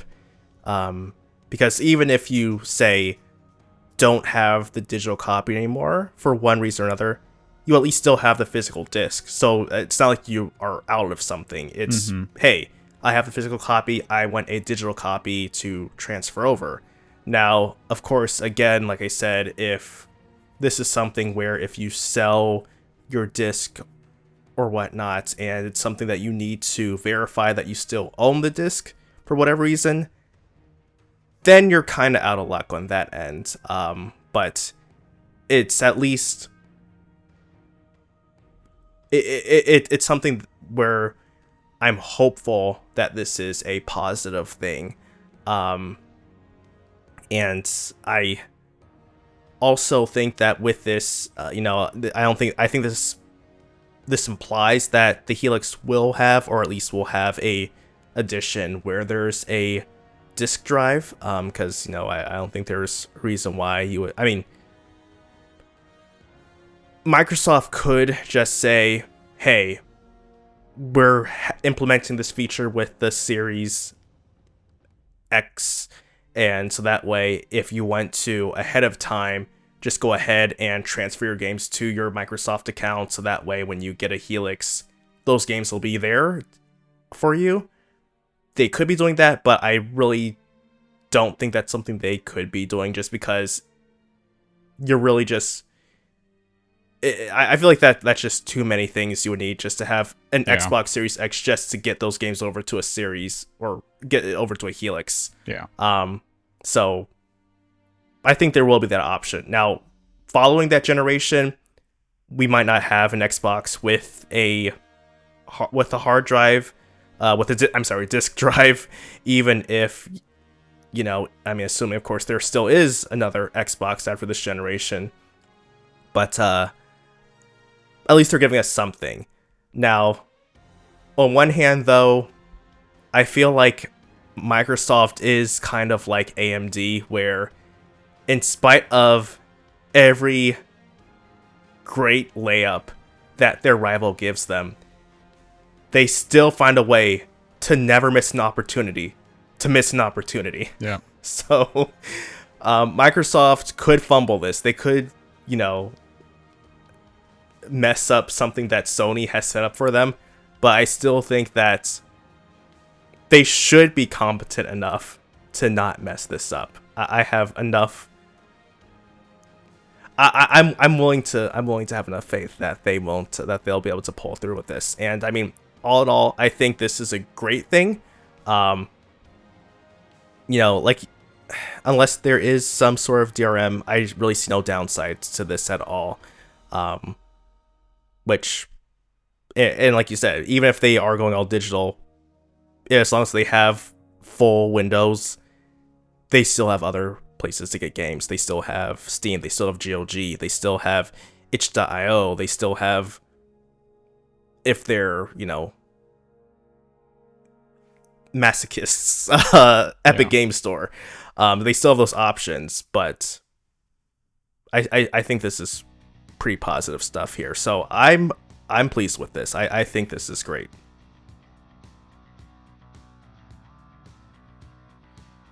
Indeed. All right.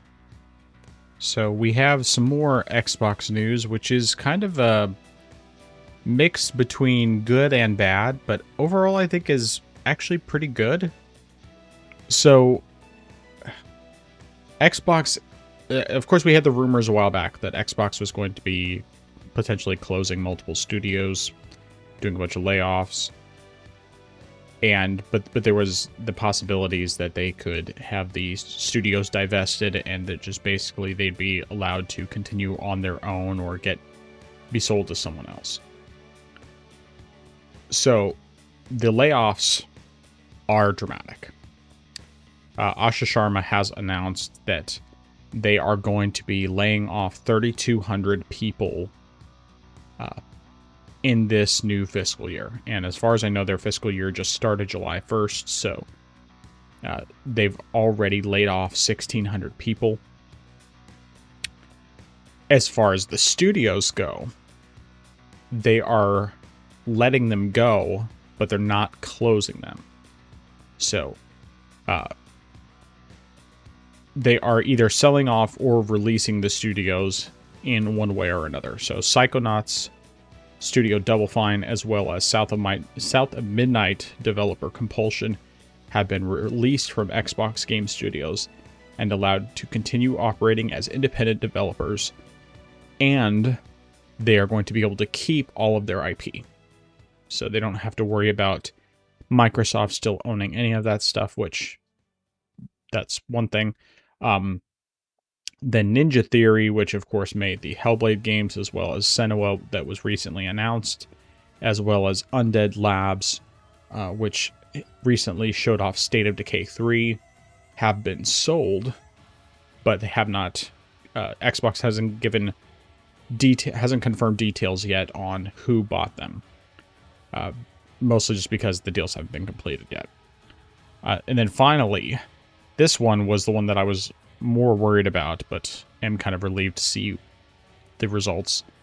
Marvel's Blade and Dishonored studio Arcane will also be divested from the Xbox business, but details have not been shared due to the requirements of French law, because these are both,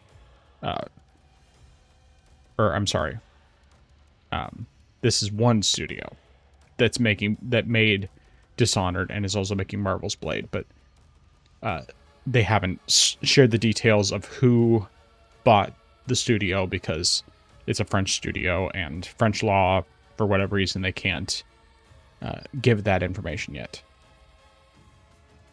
So we have, I thought that there was, yeah, that is 5 studios. Okay, so we have 2 that went independent, got to keep their IP, 2 that have been sold and presumably are keeping their IP as well, and then the 5th one has been sold, but has not, but we haven't gotten any confirmation of what they're doing. Well, actually, it just says they've been divested, so it's not, I guess, I don't know if that means that they've been sold in this case, or if it's just that they are essentially going independent, but it's, once again, details have not been shared because of the French laws.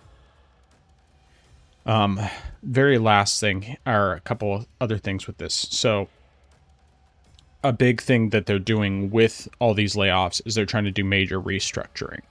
So Asha Sharma said that in the past, there have been many studios where they had up to 14 layers of management that people had to go through in order to get decisions made. For anyone who's worked in corporate America, that's a lot. I've never dealt with 14 layers, and I work for a very large company. That to me is insane. But the way that they are making these changes is that it's actually going to be 3 to 5. So as much as 5, but hopefully more along the lines of 3, which is a much smaller pool of people they have to go through to make decisions. Both Moj, so they have confirmed that with all of their different studios, none of the first-party publicly announced games or projects are being canceled as part of the reductions. So no game cancellations. Mojang and King, so Mojang, of course, making Minecraft, King being Candy Crush and other various mobile games, are going to report directly to Asha Sharma. And for the first time, because apparently they hadn't done this before, they're actually appointing a COO, a Chief Operating Officer. So they're actually appointing the former Minecraft boss, Helen Chang, as being an overseer of everything. So that's pretty significant. I'm just trying to think if there's anything else that needs to be noted here. Oh, yes. The other thing is that they are going to be focusing most heavily on their bigger franchises, things like, of course, the Elder Scrolls and Fallout and Doom and Halo, and I think there was something else, probably like Forza and some others. So either way, this is some significant news. Okay, so let's see here. This is what they said. Bethesda is set to undergo a significant overhaul and will pivot to focus on its biggest franchises, Fallout, The Elder Scrolls, Doom, Quake, and Wolfenstein. Okay, so that's specifically Bethesda is focusing on those. So it wasn't mentioning the other franchises, but presumably since they still own franchises like Forza, for example, which obviously Forza Horizon 6 has already been huge, and they own, they have Fable on the way, as well as others. So basically, they're just narrowing their focus and letting the studios that had those smaller games go free. And or, go under different ownership. I definitely have some thoughts on this. What are yours? Yeah, it's definitely interesting. I mean, I think it's great that this wasn't as bad as it could have been. No studios were shut down. Any studio that has been sold off or allowed to go independent is able to retain their IP, which is a pretty good deal, all things considered. And projects so far haven't been canceled, so that's definitely good. I think it's insane how much sort of bloat there's been. If you have 14 levels of management, I mean, I can't even imagine what that's like. It's definitely insane. So About I mean, your TPS reports. Yeah, it's insane. So I mean, obviously, of course, people losing their jobs isn't a fun time at all, but Microsoft definitely got bigger than they should have, and even and it's not exactly going as I had predicted or what I thought it would have happened years ago, but part of me is also glad that these companies are sort of independent again, just because I was never a fan of Microsoft. I mean, I wasn't a fan of Sony doing it either, but I wasn't a fan of Microsoft just going around and buying up these studios. I was against that. So the fact that, I mean, granted, Microsoft at least hasn't been, making them solely in, first party exclusive. So, other studios have been able to, other platforms have been able to get those games. But I'm just glad that those companies are able to be free to publish wherever they want to. So I think that's definitely great. I'm hoping that this restructuring is able to get all the studios to focus, and I certainly hope that they're actually able to also truly focus on putting out a quality product. I think that's something that is possibly, or at least was could have been lacking. And the fact that a lot of games definitely took a good while to come out, and I'm not saying that things don't happen and games can't be delayed, but if there are a lot of problems going on, that's something that is questionable. Now, one thing that I found interesting, and I'm actually going to share this with you, is I saw this just on the side of the initial VGC article, and that is that, granted, this is within Bethesda, but id Software has lost quite a number of staff members. With like developers and stuff, coders, as people have been there for 20 plus years, which is insane.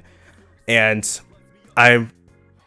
that's probably something that makes me scratch my head, because while Microsoft wants to focus on Doom, they're getting a lot of people who worked on Doom, in those types of games. So that makes me scratch my head as to why they're doing that. If they want to actually focus more on those franchises. Now, one thing which I'd seen someone mention is the fact that they are focusing solely on those 5 that they mentioned. But if they're focusing on those 5, what would that mean for something like Starfield? Is that just going to be a one title game and they're not ever going to revisit that again? Or could that be something that they revisit, but it's going to be years and years later when they decide, okay, let's try to experiment again? That's something that is, I think, interesting. And I mean, I'm also hoping that with this restructuring, just because it has been years, and that maybe they decide to focus more and they could actually have something for Elder Scrolls 6 to announce or show off, because that has been a long while since Yeah. they just, teased the game.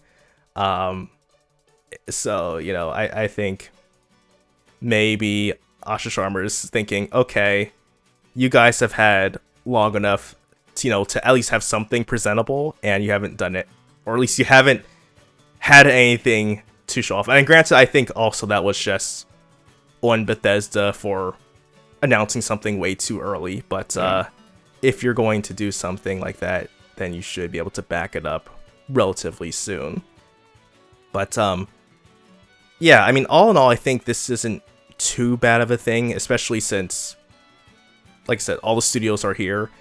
But I will be interested in seeing what happens next. Now, one thing I also am very curious about seeing, and granted, this won't necessarily impact me, or I won't necessarily get all the benefits of this being a filthy Linux gamer, but I would just like to know if, with more investments into Minecraft, if that means that the Java version will get better supports or get more features sooner, because that would be nice to have. Even though Microsoft would rather focus on the Bedrock version. But yeah, that's just my thoughts there. But yeah, I think that's everything I have.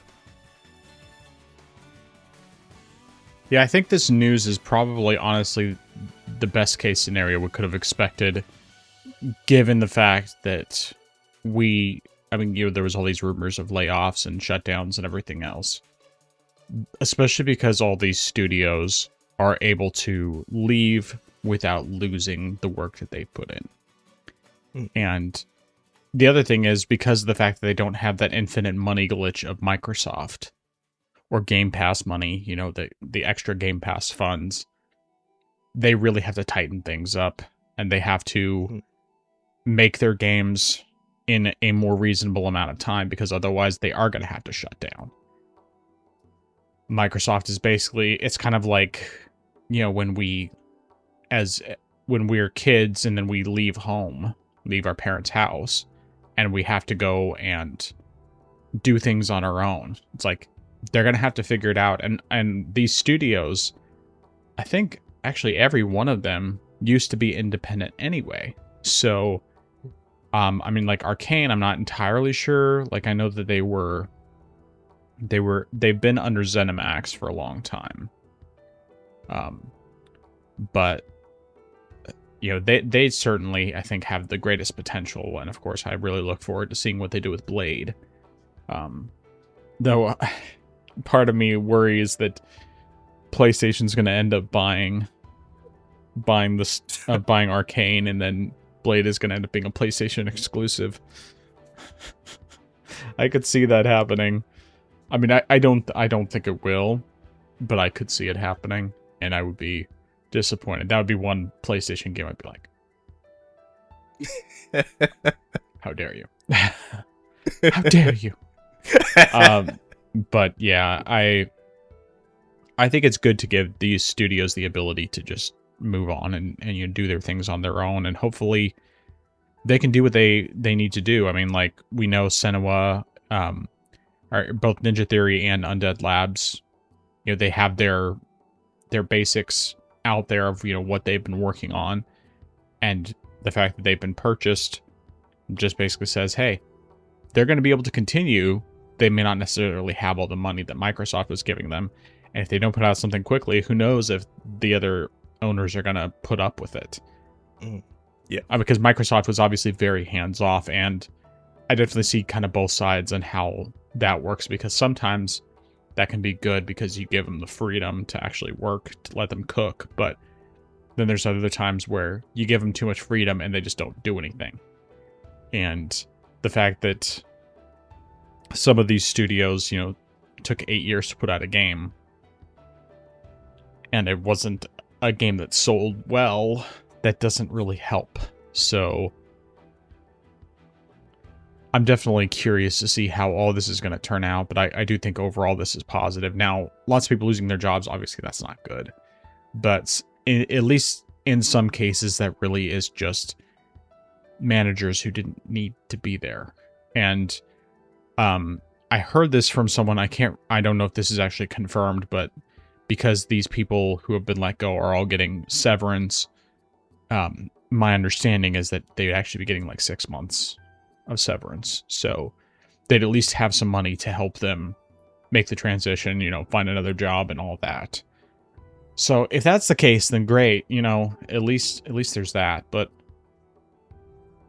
I just hope that all this, works out for the better. And the thing with id, losing some of their older developers, that one's kind of questionable. I mean, one thing I did hear is that Doom 2016 was made by like a studio. There was just like 40 people who made Doom 2016, and that is a phenomenal game.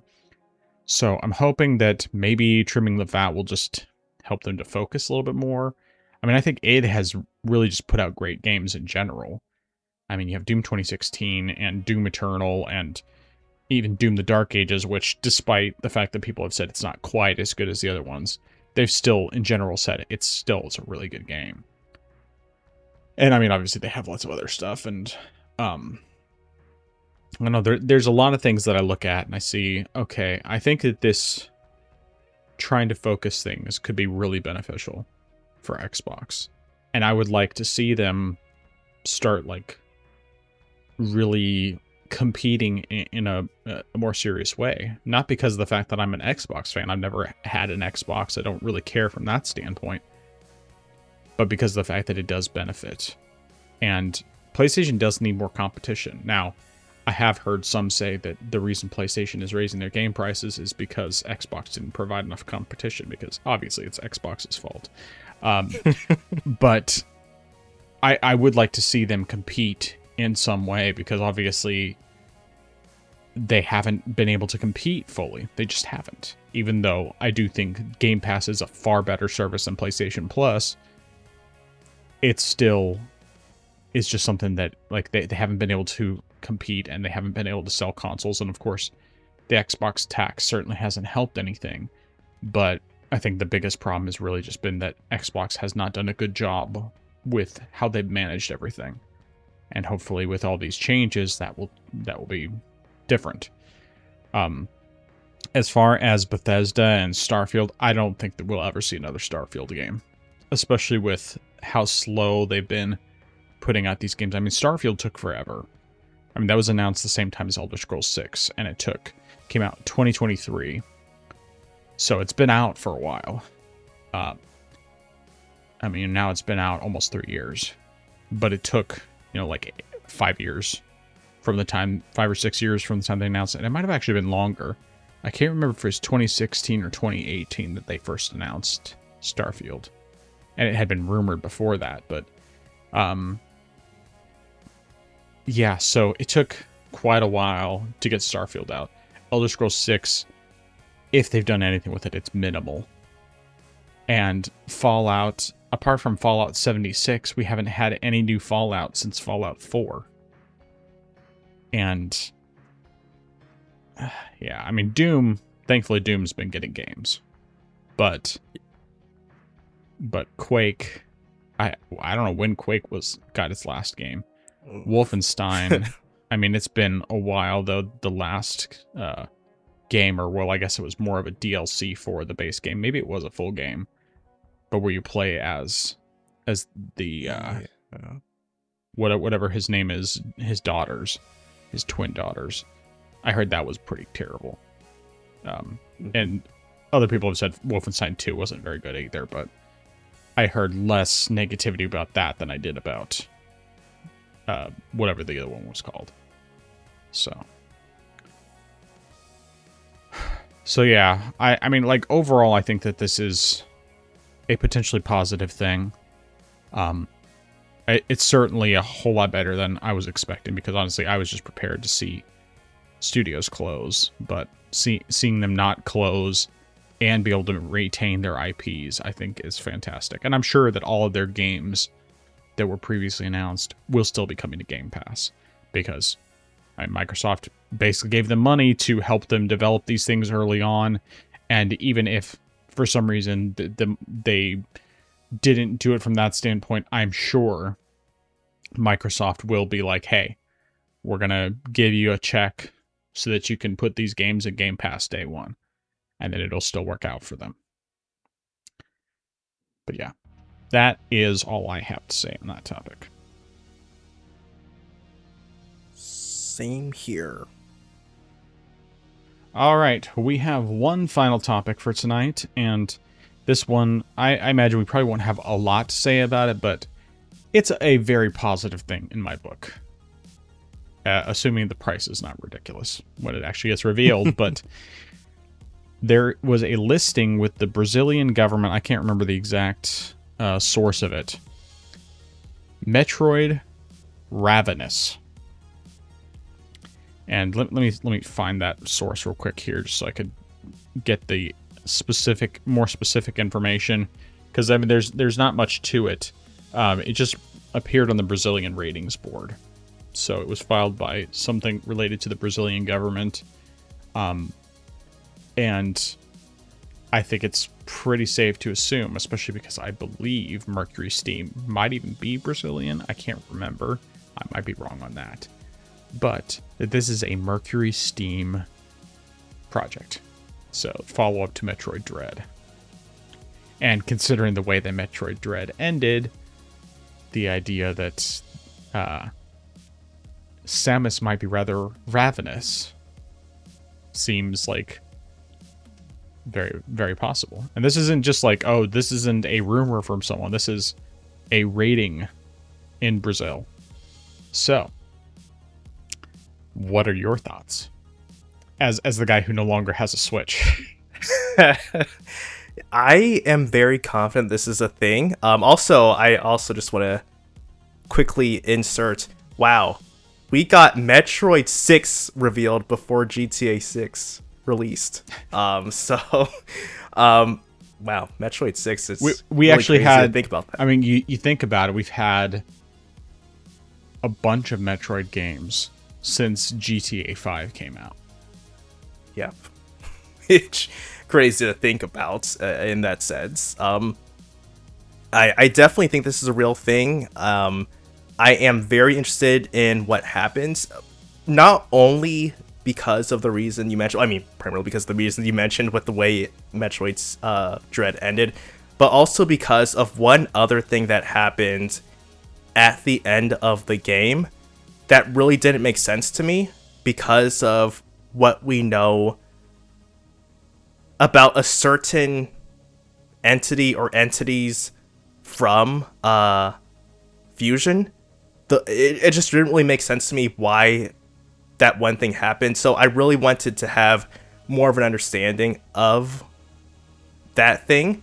And Ravenous could explain that, because I just really didn't. I just really thought it was contradictory to what we've known thus far. So I would like to know more about that. But, you know, just in general, where things can go from here. And Dread definitely, I mean, granted, to a degree, Fusion kind of answered that. But Dread really established why the series can go on with the name, despite the fact that there are no more Metroid species. Granted, because of the way Dread ended, I'm also like, does that necessarily mean it's the end of everything? And could things not just get kickstarted all over again? But find some DNA and then just replicate it. Yep. That's why I'm just like, we've been here before. So I'm really interested in knowing what happens there. The fact that it is Switch 2 only, definitely, well, partially is a surprise to me. I mean, on the other hand, on one hand I do agree. I mean, I do understand that, you know, Nintendo has a new console now, and the game probably still. I mean, Dread came out in what 21. 2021, so it has been out. So it's been 5 years since that dropped. So, oh, if this has been in development for a while, then, you know, in a couple years, Ravenous could come out. So, I mean, I could still understand why it's switched to exclusive, but on the other hand, I'm like, maybe there could be a Switch 1 edition. I wouldn't see any harm in that, especially if it's a 2D game. It's not like it's right. It's not like it would be too demanding for the Switch to run. I mean, I don't see any reason why it couldn't run at 1080p 60 FPS. You know, 720p 60 docked, and of course the Switch 2 would run it at, say, 4K 60 or 1080p 120. Right. I could definitely see that happening. So it's odd that it's coming, or it's odd that it's, you know, switched to exclusive, but I guess I could understand it. Now that you mentioned it, once you mentioned it though, I definitely could see this game being $70 if Nintendo's trying to do their very shady, hey, we've got essentially variable pricing depending on the game. This could be something where they decide, let's see if we can get away with making this game $80. But we'll make it 70 if it's digital though, you know, but we'll see if we can sell it for $80 though. That would be fun. So all in all, I'm interested in the story. Now obviously I'm not exactly in any position to get the game, but I would be interested in seeing the development of what happens here, because I did enjoy Dread, and I mean, I bought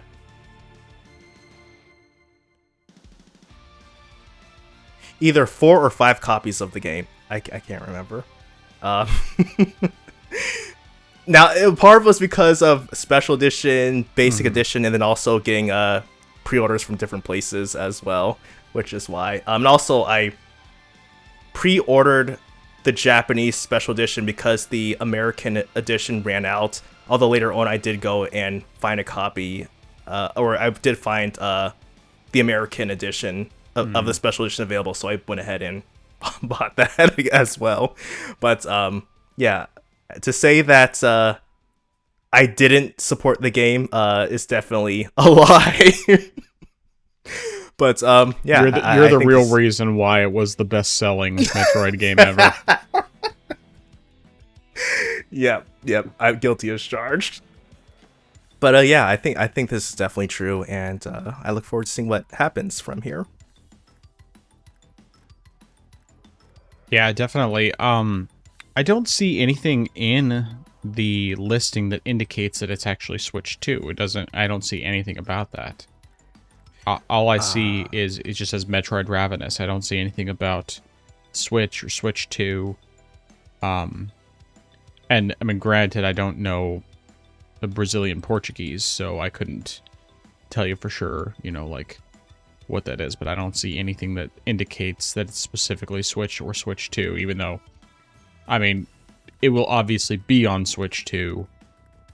Yeah, I'm curious about that. I definitely think that there's no reason why they couldn't do it for both platforms, unless it's just that they want to keep people from, you know, being able to play it on the original Switch. But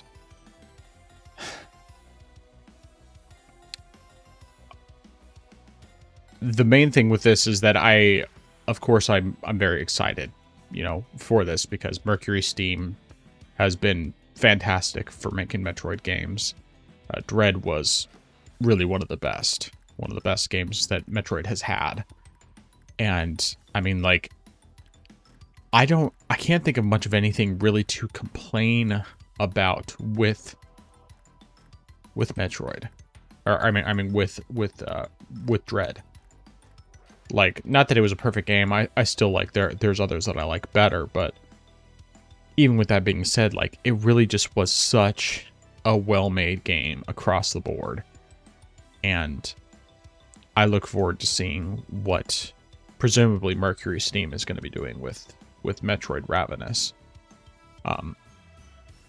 As far as the price goes, I would hope that they wouldn't try charging $80 for this one for physical, because Prime 4 was $70 for the Switch 2 version. So if they think that they can charge $80 for a 2D Metroid, they're smoking something. Now, granted, this is also Nintendo, and so I definitely have to, you know, keep that in mind. But I also am just mostly hoping that they're not going to charge $80 for it, because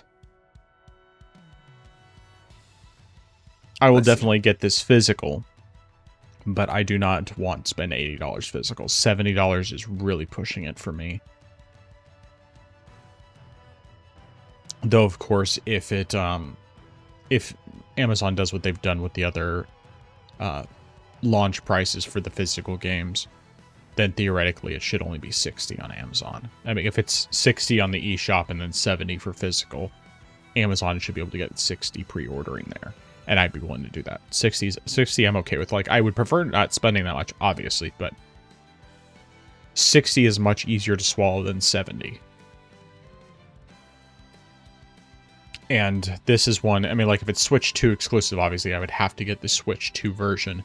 If it's a Switch version and then I can just pay to upgrade to the Switch 2, then I might consider it. I should say, if the Switch 2 version has 120 FPS, I would probably, you know, pay for the upgrade, or, you know, just do that. But if it's on both platforms and Switch 2 does not have 60 FPS or 120 FPS, then I would probably just play it on the Switch OLED instead, because, like, Dread looks amazing on that OLED screen. Like, that was one of the things that sold me on getting an OLED, was seeing that, even though I got it a couple years after the OLED dropped. And I played the full game on just the V2 Switch for Dread. But yeah. That is all I have to say on that. Same here. All right, well, let's get into our recommendations and dissuasions. Why don't you start us off? All right, so my recommendation is going to be, if you are interested in this, and also if you just like DRM-free games in general, No More Heroes is available now on GOG 1, 2, and 3. And it might not be still available by the time the episode goes live, but currently the trilogy is on sale for all 3 games, bundled for, I think, $27. So yeah. I'm guessing it doesn't I'm guessing it doesn't include Travis Strikes Again. That game I don't think is available at all. It's just those 3. Okay. Yeah. But yeah, those games are available now on GOG. It's tempting. Which, yeah. I mean, if it's not for the fact that money is just tight right now, and the fact that I already bought some games that I probably should have held off on, I would probably go for that, because I do enjoy the No More Heroes games. I wasn't really a fan of 3 overall, but I wouldn't mind giving it another try with much better visuals and frame rate and everything else. I don't know if it can go above 60 though. I don't know if it's locked to 60 on PC. But yeah, I did enjoy, especially, I mean, the first 2 I love both of them a great deal, and Travis Strikes Again was okay. 3 just, I didn't like it very much. I mean, of course, it didn't help that the Switch one, like, it looked awful in handheld mode. It kind of looked awful, period. Especially in the open world. And the open world, I thought, was probably the worst of the 2 games with an open world. But yeah, so I'll have to keep an eye on that. I'll check and see how long the sale's going. If there's still sale going, if not, I'll just add them to my wish list and grab them next time they're on sale. But that's cool. All right, on my end, recommendation is with Legend of Dragoon. First of all, if you have any desire to do the side quests, particularly the big one with the really difficult boss, which is Faust, make sure that you pick up Stardust as you go. Follow a guide to help you find it, and that will make your life much easier, so you don't have to do that on disc 4. It just saves you a whole lot of time. My second recommendation on that front is with using the additions in Legend of Dragoon, which is basically just the timed button presses in order to get a series of hits in a combo. If you are struggling to get the timing down with the visual side of things, listen to the audio. You can, if you just listen to when you hear the grunts, that's the right time to tap the button. So that can be really helpful. It's not going to help you necessarily as much when it comes to the times that you have to do counters, but anyway, that's my recommendation. Dissuasions. My dissuasion is going to be, if you are not pleased with how Sony is handling things with their plan to fully transition to digital, do not think that you can't, make an impact and get them to change course. Because they have backtracked before. They did this with when they originally were delisting, or announced they were going to delist the PS3 and Vita store, and they backpedaled on that. When they were going to implement the PSN requirements for Helldivers 2 on PC, they backtracked from that after a lot of backlash and review bombing. So if you think they won't backtrack from this, while there's a chance they might still just keep moving forward with what they've done with their their factories, they could still find a way to make discs, keep making Blu-ray discs. So don't think you can't fight back. Keep doing it. If you really value physical, then tell them about that. And also, don't just go ahead and say, well, because they went ahead and made this, they're going to go and make PS6 digital, I guess I might as well just go ahead and, just keep doing this. It's like, no, don't just give them your money, make them earn your money. But yeah, that's my dissuasion. Agree wholeheartedly. Well, my dissuasion is, once again, for Legend of Dragoon, and that is, do not fight Faust without at least one Legend cask equipped.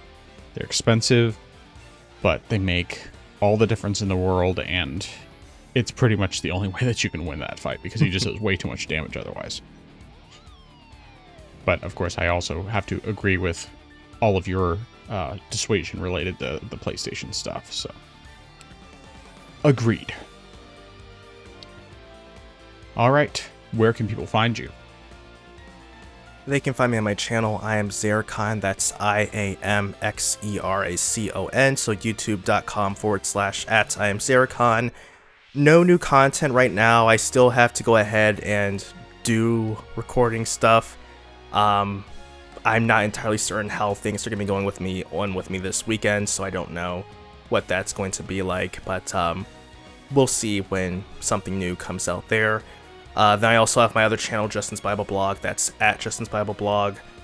I'm still working on the one video. I'm hoping, Lord willing, to have it out this week, but also, again, with that's something I would have to see just based on my schedule and stuff with being able to edit stuff, but we'll see there. But yeah, that's everything that I have right now. All right. Good stuff. Well, on my end, my YouTube channel, let me back up. You can find me on my YouTube gaming channel at the Frozen Gamer 87. I haven't put out anything new recently, but I am working on my video of the downsides of PC gaming as a supplement, a complement to my Why I Love PC Gaming video that I did last year. And I don't know exactly when it will be completed, but I have made some good progress on it, and depending on how things go this weekend, I'm hoping maybe I can finish it up, but I'm not going to promise anything. Either way, I will be working on that, and hopefully it'll be out in the next couple of weeks. But then there is, of course, both the YouTube and Rumble channel for the podcast. On YouTube, that's at the Orange Box Podcast. On Rumble, it's not a custom URL, but you can still find us there. On those channels, the video version of the podcast goes live every Friday at 7 a.m. Central Time, barring technical issues. And then the audio-only version, which goes live on all major audio podcast platforms, including Apple Podcasts, YouTube Music, Spotify, Deezer, iHeartRadio, Amazon Music, and others, goes live at 12 a.m. Central Time every Friday, barring technical issues. If you'd like to contact us, you can send an email to the orangeboxpodcast@gmail.com, or you can comment on the video version of the podcast. And I think that is everything. So, last chance. Any final thoughts? No, sir. All right, well, I am the Frozen Gamer 87. That is I am Zeracon. We are the Orange Box Podcast, and until next time, buy 5 copies of Metroid Ravenous, and you too can be the person to make it the best-selling Metroid. Orange Box Podcast, out.